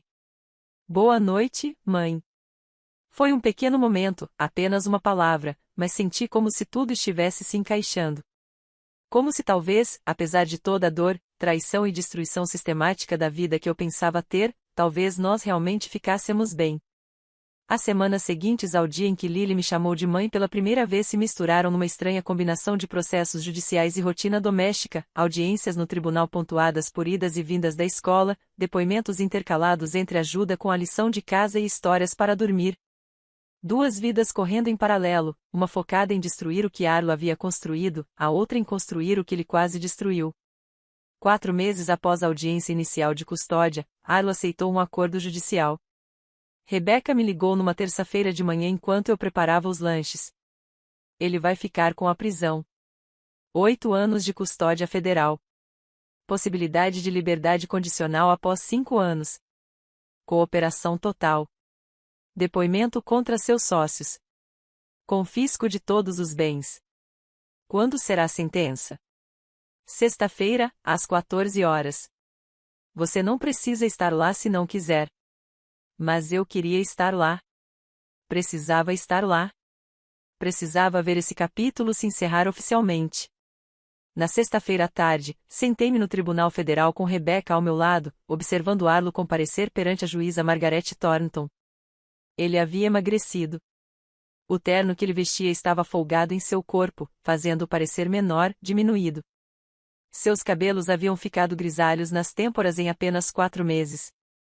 Seu advogado foi o primeiro a falar, proferindo uma declaração sobre remorso e aceitação de responsabilidade, sobre como o Sr. Hartley compreendia a gravidade de seus atos e estava comprometido em reparar o dano causado. Então Arlo falou. Sua voz era baixa, mal chegando até onde eu estava sentado. Meritíssimo, eu destruí minha família por egoísmo e ganância. Violei a confiança e a autonomia da minha esposa da forma mais fundamental possível. Manipulei todos ao meu redor, minha esposa, meus sócios, Vanessa Maroho, para servir aos meus próprios interesses, sem me importar com o mal que causei. Ele fez uma pausa, engolindo em seco. Assumo total responsabilidade pelos meus atos. Aceito a sentença do tribunal e quaisquer consequências que considerem apropriadas. A expressão do juiz Thornton permaneceu severa durante todo o tempo. Quando ela falou, sua voz carregava o peso de alguém que havia presidido milhares de casos e não tinha mais paciência para esse tipo específico de engano. Sr. Hartley, o senhor fraudou sistematicamente seus sócios e clientes. O senhor roubou de sua esposa. O mais grave é que você acessou o material genético dela sem o conhecimento ou consentimento dela, usando fraude médica e suborno para criar uma criança da qual ela não sabia nada. Uma violação tão profunda que me faltou encontrar palavras adequadas para descrevê-la. Ela olhou para suas anotações e depois para Arlo. 8 anos em custódia federal, seguidos de 5 anos de liberdade condicional supervisionada. Restituição integral a todas as vítimas e perda permanente do poder familiar em relação aos 3 filhos, Mason, Emma e Lily Hartley. Perda permanente. As palavras ecoaram pelo tribunal. Mason, Emma e Lily jamais teriam que enfrentar visitas constrangedoras ou contato forçado com um pai que os usará como peças em seu elaborado plano de engano. Nenhum relacionamento imposto pelo tribunal. Sem fingimento. Acabou. Os ombros de Arlo caíram. 2 agentes federais se aproximaram para escoltá-lo para fora. Enquanto conduziam para além da nossa fileira, ele olhou para mim apenas uma vez, brevemente. Retribui o olhar sem expressão, sem perdão, sem raiva, sem nada. Ele tinha feito suas escolhas. Agora viveria com as consequências. 2 semanas após a sentença, Eve me pediu para sentar na nossa cozinha depois que as crianças dormissem. Ela tinha aquela energia nervosa que as pessoas sentem quando estão prestes a compartilhar uma notícia sobre como você vai recebê-la. Preciso te contar uma coisa, começou ela, envolvendo as mãos em torno de uma caneca de chá que não estava bebendo. Estou saindo com alguém. Ainda é relativamente recente, mas está ficando sério e eu queria que você soubesse por mim primeiro. Senti um sorriso se formar. Ivy, isso é maravilhoso. Por que você está com essa cara de quem espera que eu fique chateada? Porque ela respirou fundo. É a detetive Sarah Brennan, do seu caso. Nos conhecemos durante uma das entrevistas sobre fraude financeira. Começamos a conversar e simplesmente aconteceu. Eu processei isso. A detetive que ajudou a construir o caso contra Arlo estava namorando minha irmã. A mulher que descobriu toda a extensão da fraude dele agora fazia minha irmã rir enquanto tomavam café da manhã. Deveria ter parecido estranho, complicado, mas de alguma forma não parecia. Você está feliz? Perguntei. O rosto de Ivy se transformou completamente. O nervosismo se dissipou, dando lugar a algo mais suave, mais vulnerável. Estou muito feliz, June. Ela é brilhante e gentil, e entende o que nossa família passou sem que eu precise explicar tudo. Ela simplesmente entende. Então fico feliz por você. Estendi a mão por cima da mesa e apertei a dela. Deus sabe que nós dois precisamos de boas notícias. O relacionamento de Ivy com Sarah se tornou mais uma peça inesperada em nossa vida reconstruída. Sarah era cuidadosa com os limites. Ela nunca comentou sobre o caso de Arlo ou a investigação em andamento sobre seus sócios, mas sua presença trazia estabilidade e uma alegria tranquila que faziam falta há tanto tempo. As crianças a adoravam, principalmente quando ela começou a ensiná-las técnicas básicas de autodefesa no quintal nos fins de semana. Técnicas suaves, apropriadas para crianças, apresentadas como brincadeiras, mas com aplicação prática real. Todos deveriam saber como se proteger. Sarah me explicou isso no sábado, enquanto Mason praticava bloqueios e Emma ria por poder lutar como o irmão mais velho. Eu os observei brincando, pensando em como as famílias se formam de maneiras inesperadas. Como a crise e o trauma às vezes unem pessoas que jamais se conheceriam de outra forma. 6 meses depois de Lily se mudar para cá, Vanessa e eu nos encontramos para tomar um café em um pequeno café a meio caminho entre Cambridge e nosso bairro, no South End. Tinha se tornado um ritual mensal, um terreno neutro, onde podíamos conversar sobre a adaptação de Lily, combinar horários de visitas e, aos poucos, construir algo que se assemelhasse a uma amizade a partir das ruínas do engano de Arlo. Ela está ótima, eu disse para Vanessa, mostrando as fotos no meu celular. A professora dela disse que ela está totalmente em dia com os estudos e fazendo amigos. A terapia está realmente ajudando-a a processar tudo.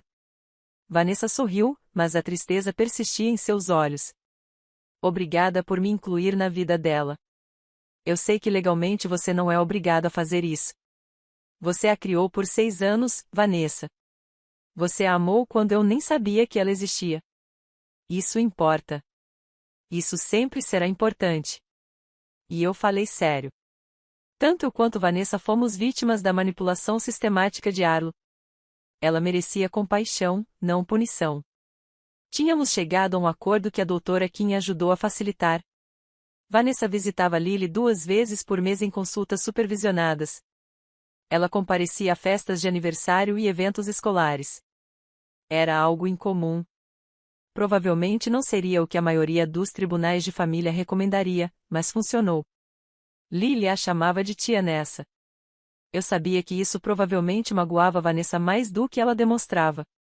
Essa despromoção de mãe para tia, mas ela nunca reclamou, nunca insistiu em nada além do que tínhamos combinado. Também estou fazendo terapia, comentou Vanessa, mexendo açúcar no café, para lidar com a culpa e a traição. Ajuda muito conversar com alguém que entende o quanto fui manipulada. Fico feliz que você também mereça apoio. Ficamos sentados em silêncio confortável por um momento, observando as pessoas entrando e saindo do café. Casais jovens, famílias com crianças, profissionais tomando um café entre reuniões.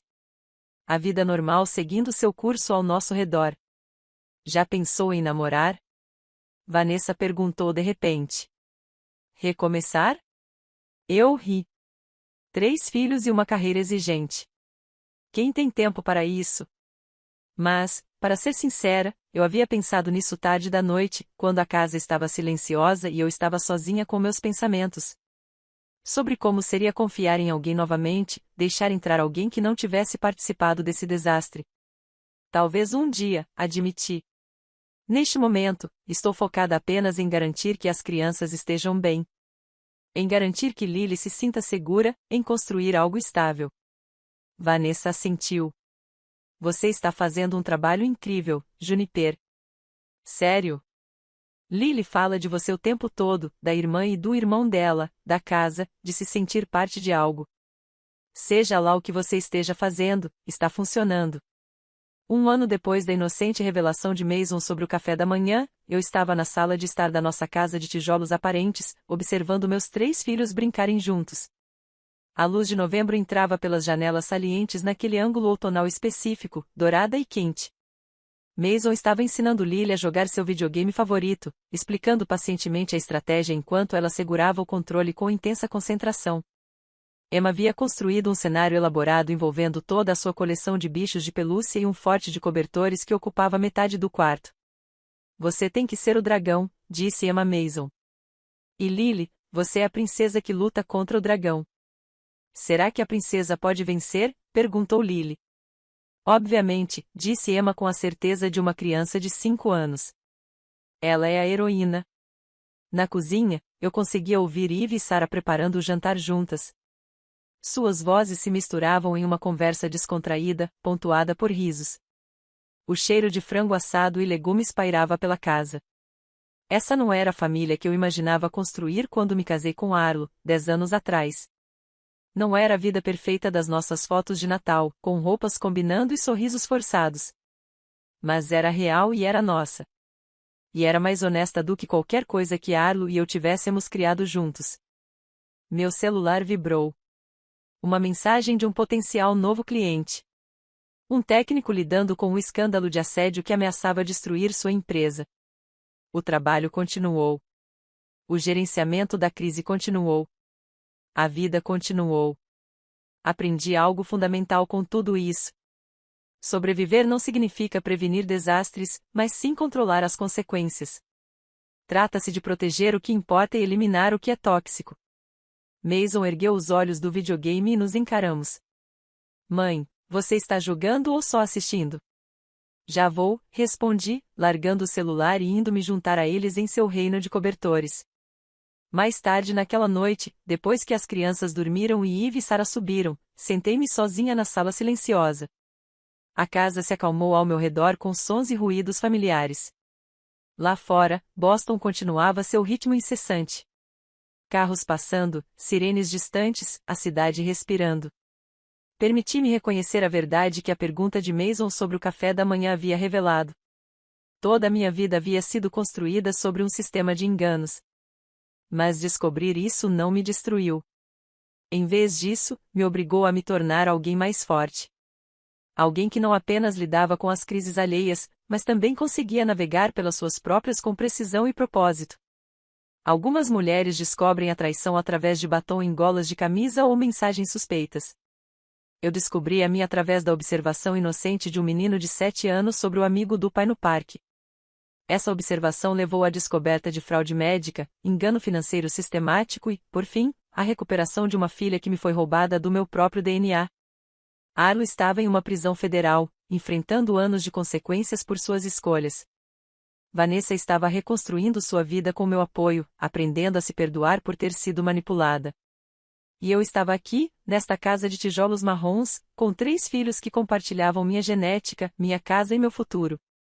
A verdade que me manteve acordada naquelas primeiras noites terríveis. A dimensão do engano, a filha roubada, a fraude, havia se transformado em algo mais. Não vingança, embora tivesse havido satisfação em ver o império de Arlo desmoronar. Nem mesmo justiça, embora o sistema legal tivesse funcionado melhor do que eu esperava. Recuperação, essa era a palavra. Recuperei minha filha, minha autonomia, meu futuro. Usei minhas habilidades profissionais como arma para desmantelar as mentiras e construir algo verdadeiro em seu lugar. Meu nome é Juniper Hartley. Eu gerencio crises para as pessoas mais poderosas de Boston. Mas a crise mais importante que já gerenciei foi a minha própria. E eu não apenas sobrevivi a ela. Transformei-a na base para algo melhor. A casa de tijolos marrons estava silenciosa. As crianças estavam seguras em suas camas. Eve e Sarah estavam construindo algo genuíno lá em cima. E, pela primeira vez em um ano, senti algo próximo à paz, a ponto de achar que subir as escadas até meu próprio quarto já era uma vitória suficiente. Se essa história de descoberta da verdade te prendeu desde o momento na mesa do café da manhã até a vitória final no tribunal, clique no botão a curtir agora mesmo. Minha parte favorita foi quando Juniper confrontou Arlo sobre aquele jantar de salmão perfeitamente preparado, vendo o mundo dele desmoronar a cada palavra. Qual foi o seu momento favorito? Deixe nos comentários abaixo. Não perca outras histórias emocionantes de justiça e resiliência como esta.